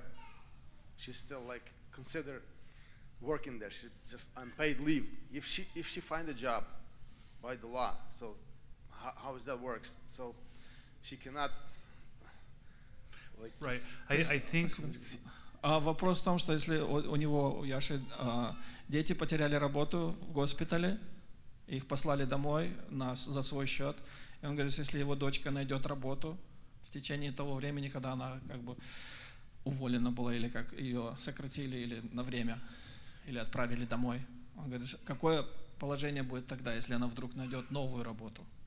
Что ей, в каком положении будет она? there's some legal, what should I say? There's like unemployment and certain unemployment rules. I think I'm not sure about any of that, other than I know if you quit, you may not get unemployment. Again, I'm not sure. Don't Yeah, quote me on this, but if you get terminated, you're supposed to have unemployment. So I think they thought people would just quit left and right, and our recommendation is don't quit, fight to the end. But again, it's no matter what you do, it's gonna get ugly. You know, I think it's still gonna be really ugly legal. but if you don't have, money to live, you're looking for a job, right? Yeah. You're on unpaid leave. Yeah. So if any of my kids find a job, it's to be considered that they left the St. Joseph Hospital themselves or not? Yes, right? Yeah, there could be some strings in there from one hospital to another. Yeah, that's a good question. I don't know the answer. I don't know the answer. And the to second question, if Yeah. employer denies the application based that you're not vaccinated, is that employer liable? Is he breaking the law, denying your application or not? Well, if any employer looked back at their employment contract that they signed, whether it was last year, the year before, there's nothing in, I don't think anybody could find anything about the requirement to actually get a vaccination in there. And if they're getting a new job, I really don't think it's in there either. I mean, the hospitals could try that, but I can't tell you whether that's against the law or not, but they can't criminalize you for something that wasn't originally in your first employment contract. But yeah, that's a tough. I'm sorry to hear that there's a lot of jobs out there now. Hospitals could be tricky to get back into because of all this, I think. То есть вопрос состоит в том, что если девочка ее сократили, послали домой за свой счет, и она нашла другую работу, в каком положении, что она сама уволилась или ее уволили, и как, знаете, вот это в воздухе такое состояние. И второе, если она устраивается на другую работу, и тот хозяин новый говорит, что мы не можем тебя устроить, потому что у тебя нет вакцины, то Дэн говорит, что у них должна быть, правила, которые у них, этой компании, которая обычно уже 10-20 лет уже работает, то там ничего не говорится об вакцине. То есть это новая волна, и они под шумок, вместе со всеми, они создают это давление, которое вообще никакой легальной основы не имеет. You said about the employer's contract. I'll say it in English and Russian. So I did sign a contract with my employer stating my responsibilities, my duties, my hours of work, and how many hours I'm supposed to work. My binding contract is like a 20-page contract. Can the employer provide me with a new contract that I have to sign that includes the bullet point of being vaccinated? Может ли работодатель сделать новый контракт, который я должен подписать, включая тот пункт, что я должен быть вакцинированным? I would have to check on the lawyer on that. I mean, my opinion, which is just my opinion, is they can't. I don't think they can do that. I have a contract, yes. Yeah. So you're hired, and if you say no to this new contract, I mean, we're not even talking about a definition of your job title. It's something that's completely outside of your performance and your activities and the tasks that you're required to do. So basically, the only way I can get forced into signing a new contract is if they terminate me and I get rehired again. Correct? Or if you just, I mean, if you didn't know any better and you sat down and you signed it, then you'd be kind of I think you'd be stuck then, you know, unfortunately. That makes sense, yeah.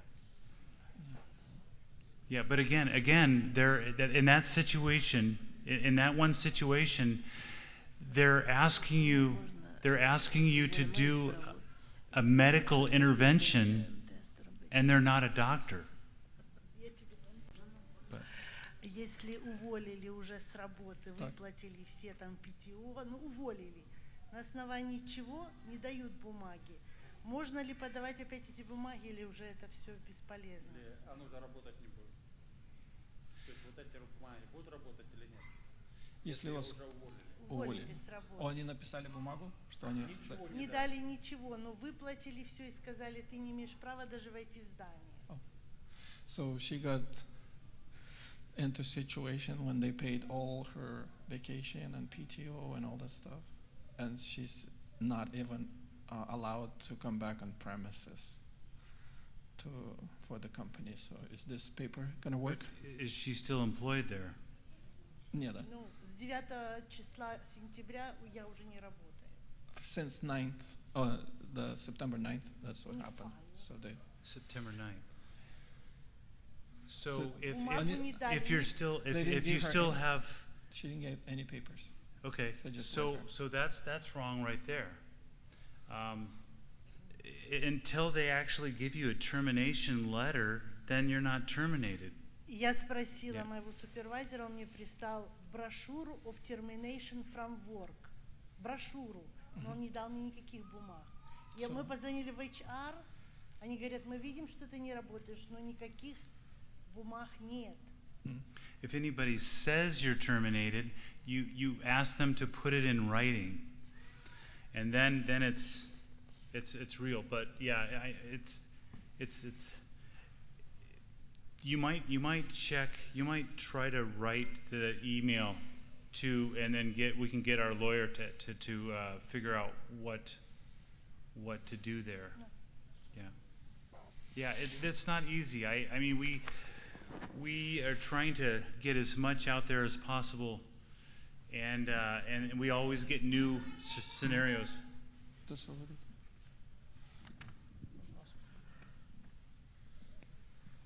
Okay.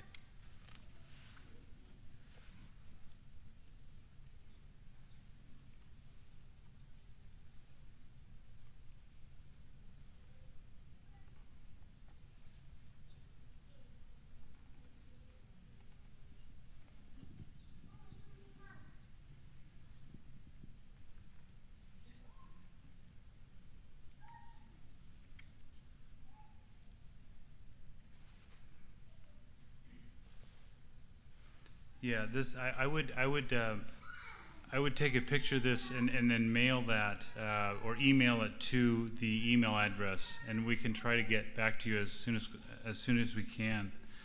September 10th. Yeah. So no, this is tough, but So это очень yeah, сложный I don't have вопрос. an answer for you. И сейчас желательно, чтобы вы послали на эту почту к этому адвокату, и он постарается с вами связаться как можно раньше. Но ситуация очень сложная.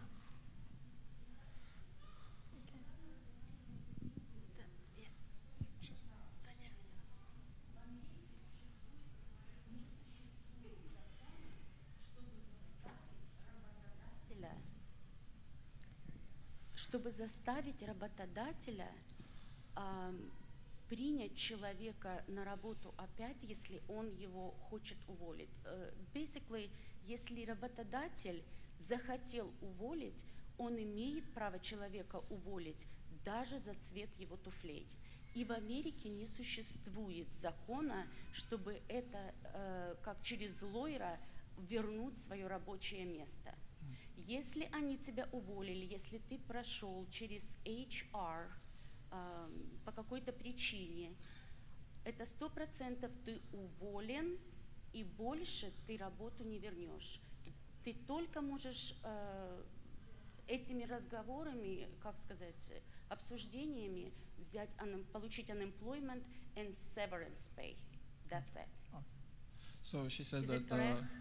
she talked to one of the lawyers, and he said that in America there's no law, actually, that if somebody terminates, or the boss terminates the employee, there's no law to get the job back, because it's Is there if somebody's black and walks and all of a sudden the boss says, you can't have a job because you're black, is that against the law?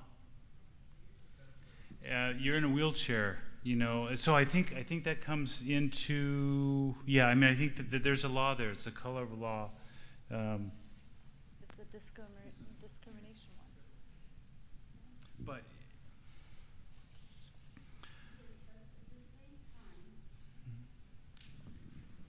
He said the lawyer not allowed to force employ who they want. so the lawyer doesn't let the employer employ who they want? No, lawyer cannot say, cannot fight back for employees to rehire them again. To rehire employer that person again.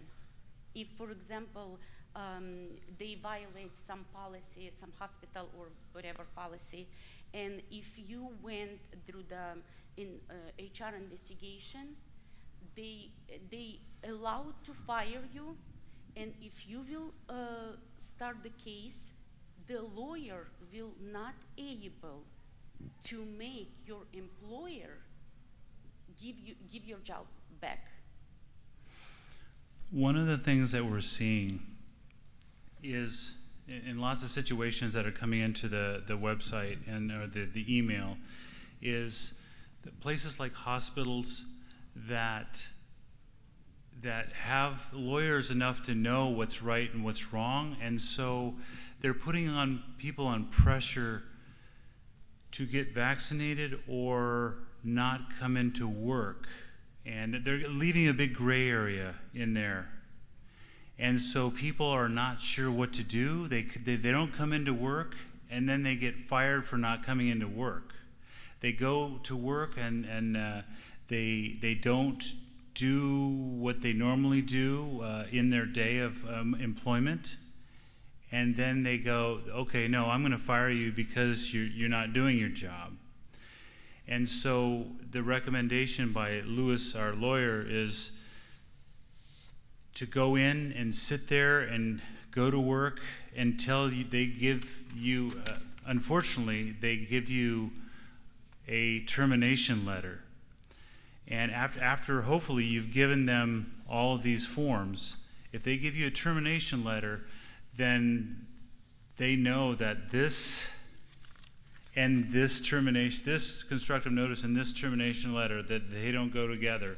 And so Lewis, it's difficult. I'm not saying that it's easy, but they can't legally terminate you because you didn't take a vaccination, according to Lewis, our lawyer.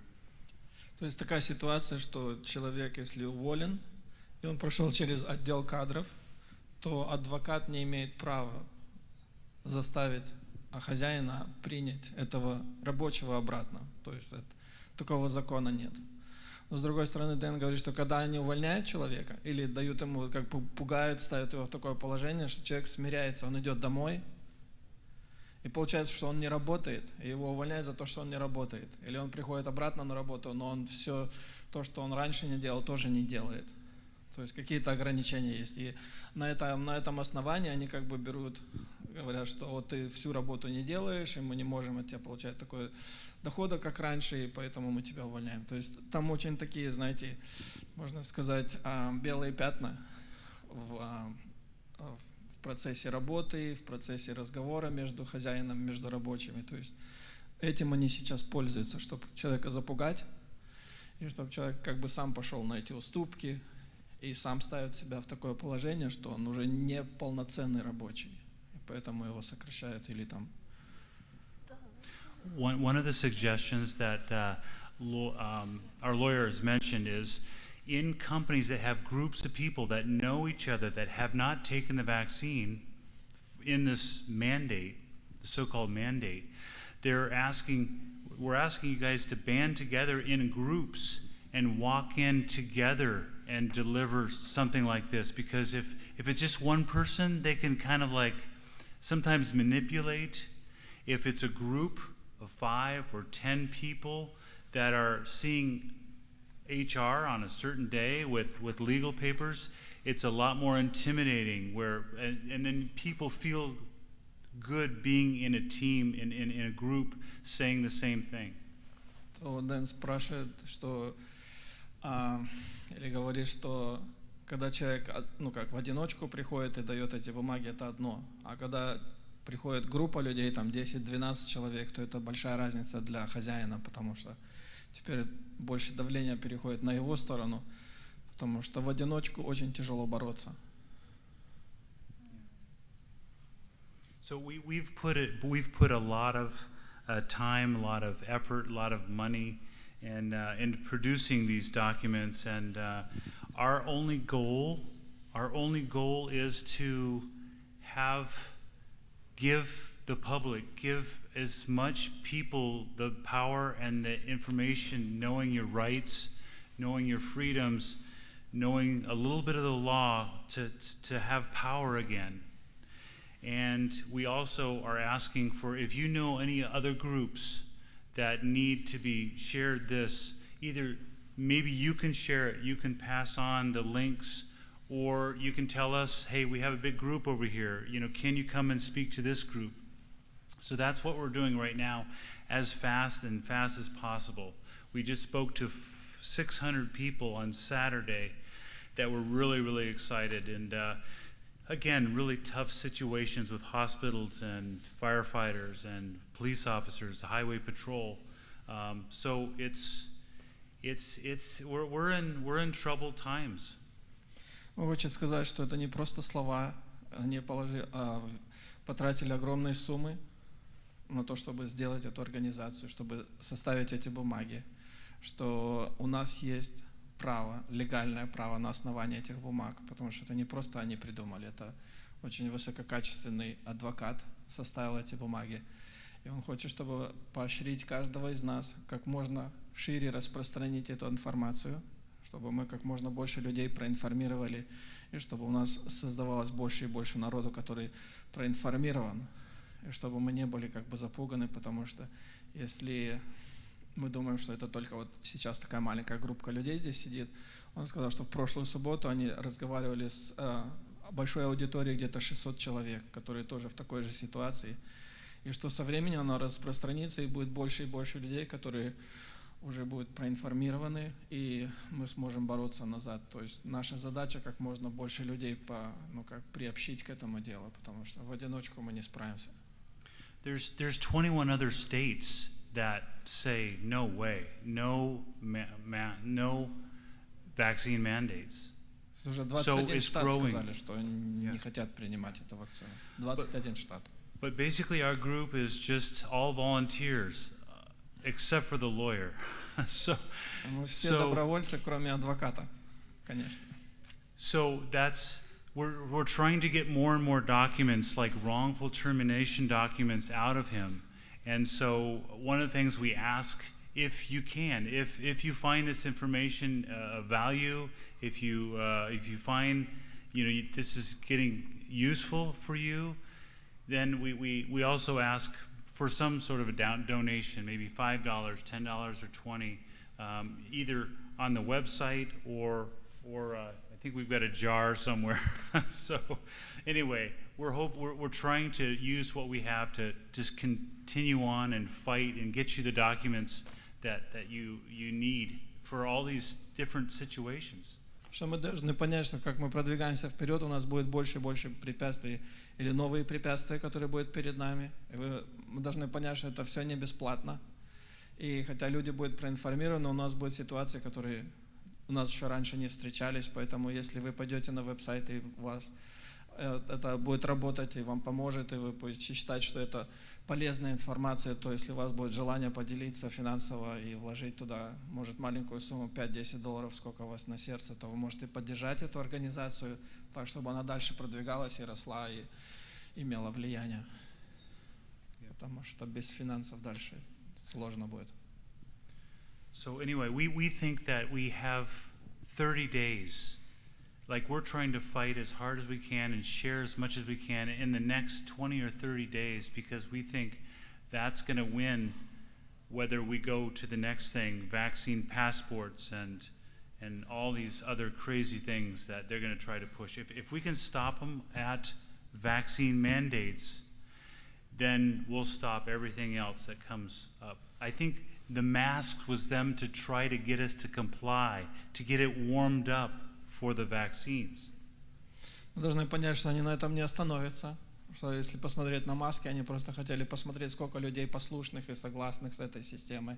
Теперь они заставляют обязаловку на шприцы, на уколы эти, да, потом они тоже там не остановятся, потому что следующий шаг – это уже паспорт получить, этот вакцинированный, чтобы... То есть больше и больше контроля. То он говорит, что у нас есть от 20 до 30 дней, которые очень важные, очень сложные. Если мы сможем их остановить здесь, то значит, мы сможем остановить и дальше с паспортом и дальше, потому что оно не остановится на этом. Похоже, что оно все будет хуже и дальше пойдет.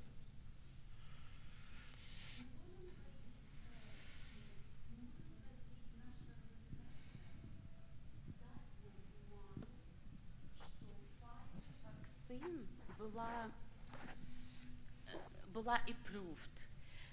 Basically, they not gonna find one because whatever it says about Pfizer vaccine, that Pfizer vaccine was approved, it says the name being changed for Comirnaty. Can we use this as excuse that it's not that vaccine approved what they given to us? I would ask them to put it in writing that this thing that you're offering me is not a vaccine. Put it in writing, because the details in the FDA letter with Pfizer, when you look down into the details, it does not say that anything on the market right now is authorized. I mean, will they able to give us that paper, that document which says that it was approved? They're not going to find it, right? Right. Well, they might not find it, but when you... If they will not, then it means we will say it's not authorized yet. I'm refusing to take it.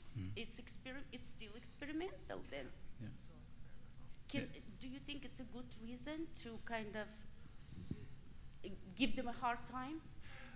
At least? I think you have all the rights to push for the truth in black and white, just like they offered you an employment contract and listed everything. Yeah, but yeah, you should be able to ask for what it is. If not, at the very end, the doctor, asking the doctor, here's a vaccine on the shelf. Is this experimental? Because my employer says that it's not. It's authorized. You know, so you still have informed consent. Dan, can you make a quick, brief announcement of like donations? Whoever came, if they would like to support your organization, that there's a jar that they can. Yes, we have a little tiny jar over here, and we also. Right here on this website, www.marchforfreedomwashington.com, WA. Right there, when you go on there, there's a video. So you can click on that video and you can send it to your friends or your family. You can click on the website and share that link with the friends and family. But there's also a donate button on there too that helps us come up with the next document, the termination letter, and letters for employers. You know, a letter that an employer can actually send to L&I and the Department of Health saying, nowhere in my original contract, you're having a breach of contract because you're asking me, you're criminalizing me for something that was never in our contract. Я вам хочу сказать, что тут есть такая маленькая баночка, которую вы можете пожертвовать, если хотите, для этой организации, чтобы больше можно было сделать форм и ответить на вопросы, которые будут дальше возникать. Сейчас, секундочку. И можете пойти на веб-сайт, там есть видео, более познакомиться, и там есть также кнопка Donate, то можете дальше. То вам нужно сказать, что когда хозяин с вами разговаривает, вы должны стоять твердо, сказать им, что у вас есть тоже право, у вас есть выбор, и что когда вы нанимались на эту работу, вы не подписывались на то, что вы обязаны принимать вакцину, и что если он сейчас поменял эти правила, то это не на его стороне, а на вашей стороне. Now, and remember, all these documents here and more are actually on the website. You can download these things as many times as you want. They're there, they're free. There's other documents there too for employers. There's a frequent, actually that may be over here, a frequent questions list for employers as well. Oh, go ahead. Да-да. То я хотел сказать, что он хотел сказать, что эти бумаги, если они кончатся, то они там будут на веб-сайте, вы можете отпечатать, там есть другие формы, то, пожалуйста, чувствуйте себя свободными, что не только эти бумаги, то есть другие формы еще. So, this gal Nadia had a question. Is the employer allowed to, demand daily COVID testing? Or every week? Sorry, weekly COVID test. According to the constructive notice, it says, it is undisputed that there is no statute or law in existence that requires me to be vaccinated, tested, or masked, or that allows any employer in the state of Washington to grant or deny continued employment. Okay, but if you don't get tested, you'll be not complying with your employer's requests. Not complying with your employer's new rules or the ones that you signed when you first got employed? I think she's talking about the test, the COVID test. The test, yeah. Well, that's included. A mask, believe it or not, wearing a mask is a medical intervention. Testing you with a swab or something like that is these things are accepted now. They're so used and accepted now that they seem normal, but those are also medical interventions. Of course, the worst one of all is, or the most invasive one of all, is the vaccine. Anybody else? Based on the question that was just asked, so if the employer says, if you do not take the vaccine or if you don't get tested weekly, and the employer terminates you because you do not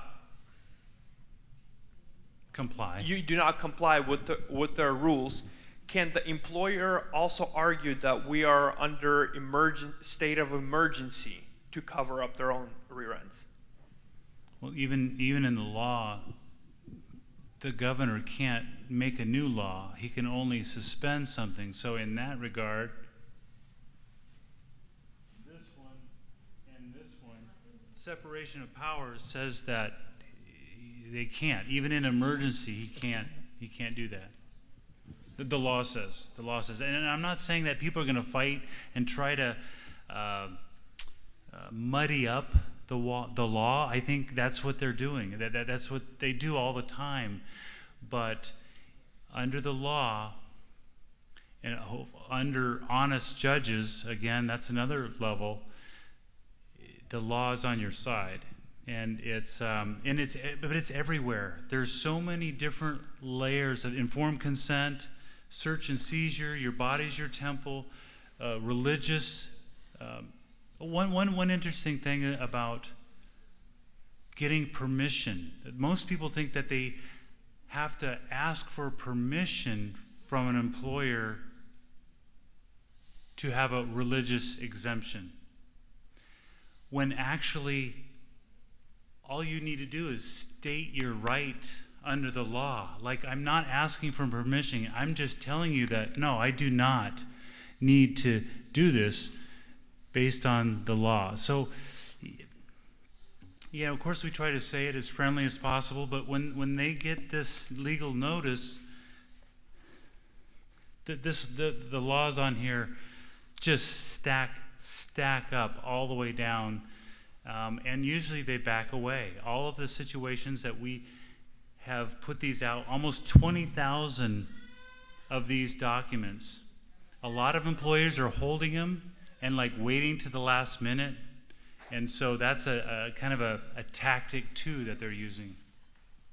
Просто мы должны понять, что сейчас как бы мы находимся в мутных водах, которые они пытаются как бы манипулировать нами, потому что закона нету, и это чрезвычайная ситуация, и, понимаете, туда это, как бы называется, перетягивание каната, когда кто хочет выглядеть сильнее в этой ситуации, то мы должны конкретно знать, что мы не умоляем и не стоим на коленях и просим хозяина, чтобы вот, примите, пожалуйста, эту форму, мы хотим просто сделать этот религиозный отказ, то мы должны стоять прямо, твердо и на одном уровне с ними и сказать, что вот, пожалуйста, это наша форма, это наше заявление, мы не умоляем, а мы представляем закон, и на основании закона вы не имеете права нами управлять на этой медицинской базе, то есть вы не имеете права нас заставлять что-то делать, как превышаете права. So one of the things that actually are on your side with our organization, the Washington Civil Rights Council, we have a lady by the name of Larissa. She's Russian. So if you want to email us there and ask for Larissa, she might be able to get some of the language, if you only speak Russian or write Russian, that might help you too. She's feisty, probably like many of you. She's really, really feisty, so she's really on your side.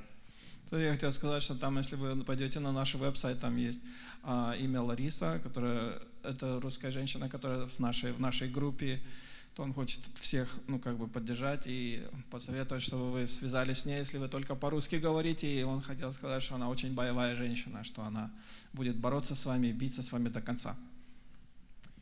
So, I was given a request by Peace Health. So, like many have already talked about this, where they are placed on unpaid leave, or if they were on paid leave until all their PTO has been used up. Now, I know many of these members have submitted their letters of religious exemptions and along with a copy from our pastor. Now they're at home and they got an email requesting for accommodation for religious exemption from the vaccine. So this is like a second one that they're having to submit. Should they do it, or if they do it, should they not fill it out or just write PC attached and attach those letters? What do they do? Lewis, our lawyer, says that you don't need to, but if you wanted to do it and poke them a little bit, that you would just write "see attached form" next to, or whatever it is, and then staple them together. I think there's a trap in some of those that are given to by the state. The state gives them to the employers, and then the employers give them to the employees. And yeah, sometimes. So I got this, I work at Skagit Regional Health, and I got this same letter, it says, describe the way which the COVID vaccine goes against your religion. Mm-hmm. And I kind of just did that. I filled that out, and length of accommodation, I just said forever, my religion is forever. And alternative accommodations, I didn't put anything. They approved it, and they said I can work, but I have to do testing, weekly testing. I have to wear a mask, wear goggles and everything. But the people that they're going to hire, they have to be vaccinated. So it's like if somebody wants to work there, they won't hire any more unvaccinated people, which is very unfortunate. But so that's just for that. You can fill it out, see if they approve it for those that got that letter, and they might allow you to work. So under certain accommodations, yeah. And I Right. have a question. I'm a nursing student, and the college accepts accommodations, religious, and they approved it. But the clinicals that we do is at the hospital, and they said no religious exemptions for students. And so, like, I complained with the president of the college, the president of the hospital. I've just been, like, bugging them, And I got a meeting out of the college. The college said their hands are tied. The hospital is, so I'm just contacting the chief medical officer of the hospital and just, like, this is violation of religion, So, and I'm just, this is violation of religion, freedom, violation of the Constitution, and she wrote that we will review your religious request. So if they decline it, should I pursue, like, do they have the right to decline me as a student? I don't know that one. I mean, I would assume not, but Ask if the you email- lawyers. Yeah, and one of the things that it seems to come up over and over again is when people have already given their religious exemption, the one that they've written or filled out, the one that they were provided by their employer. Yeah. They say our lawyer says keep giving them these. Yeah. Yeah. I was just wondering because, even if it's yeah. a doubling it up, Yeah. because once they see the law, a lot of them don't even know what the law is, And so once you see, and in a friendly way, like, hey, I'm not trying to do anything, to jeopardize me or you, but I'm hoping you can understand something that I don't want you to get in trouble for, here.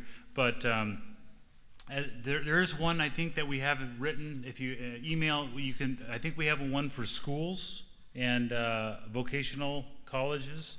So again, email. Just try to email. Okay, thank you. Yeah, sure.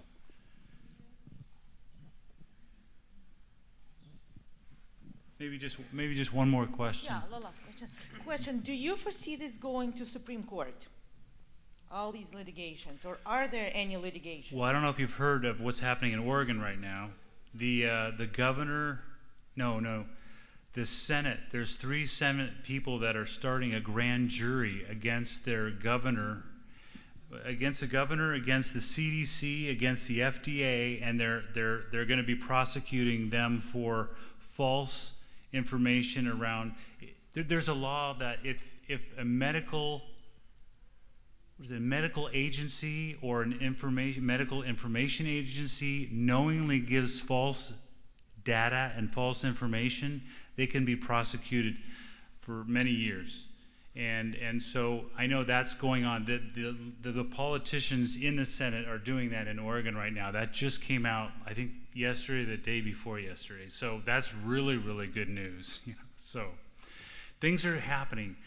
It's like a tough crunch time right now in this month, the end of this month, and then in next month, and it's going to be really interesting what we see happens. As a state?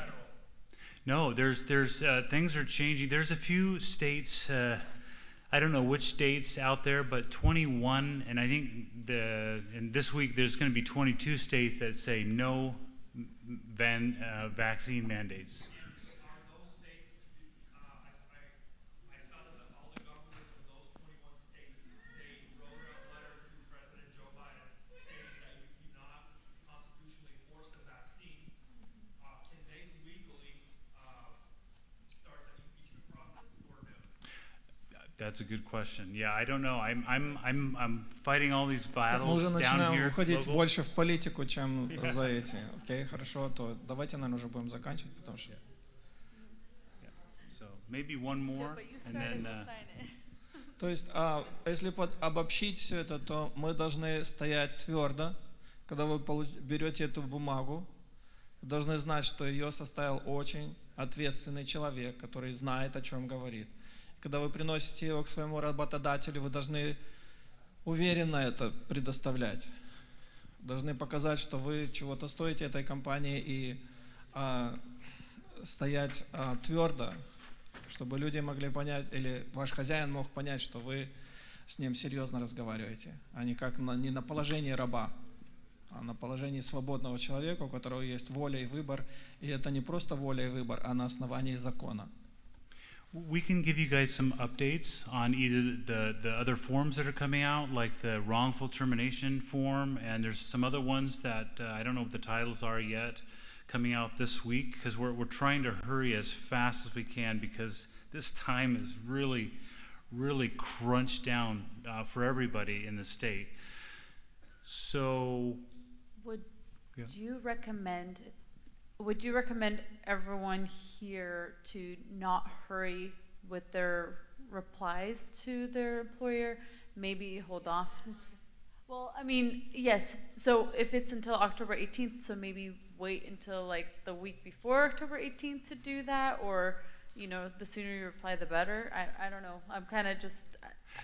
That would be my guess, but again, I can't actually give that advice because I'm not a lawyer.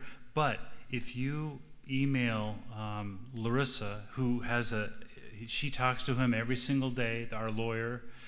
We have another lawyer now too. We have two of them, so we should be able to get answers to that question really quickly. And one thing I think I would recommend is if we can flip one of these forms over at blank. If you could put if you want to put your emails down on there, email addresses. When we get updates of new documents, we can add you to the list or notify you, and just kind of let you know what things are coming down the line, like the Oregon court case and the what do they call that? I just mentioned it a little while ago. I can't even remember. It's getting late. Jury. Lost again. Если последнее уже, если у вас есть ручка, вы можете записать на обратной стороне вашу электронную почту, и они с вами свяжутся и будут вам посылать то, что у них новое появилось, или какой-то апдейт, или то, если вы хотите, можете оставить свою электронную почту на одном из листочков. На обратной стороне просто запишите, если у вас есть желание. Anyway, thank you very much. I've got to get home. But anyway, I wish you and pray that for all of your strengths and your power under the law, that you get what you need and stay safe and stay free. Thank you so much for coming. Yeah, thank you.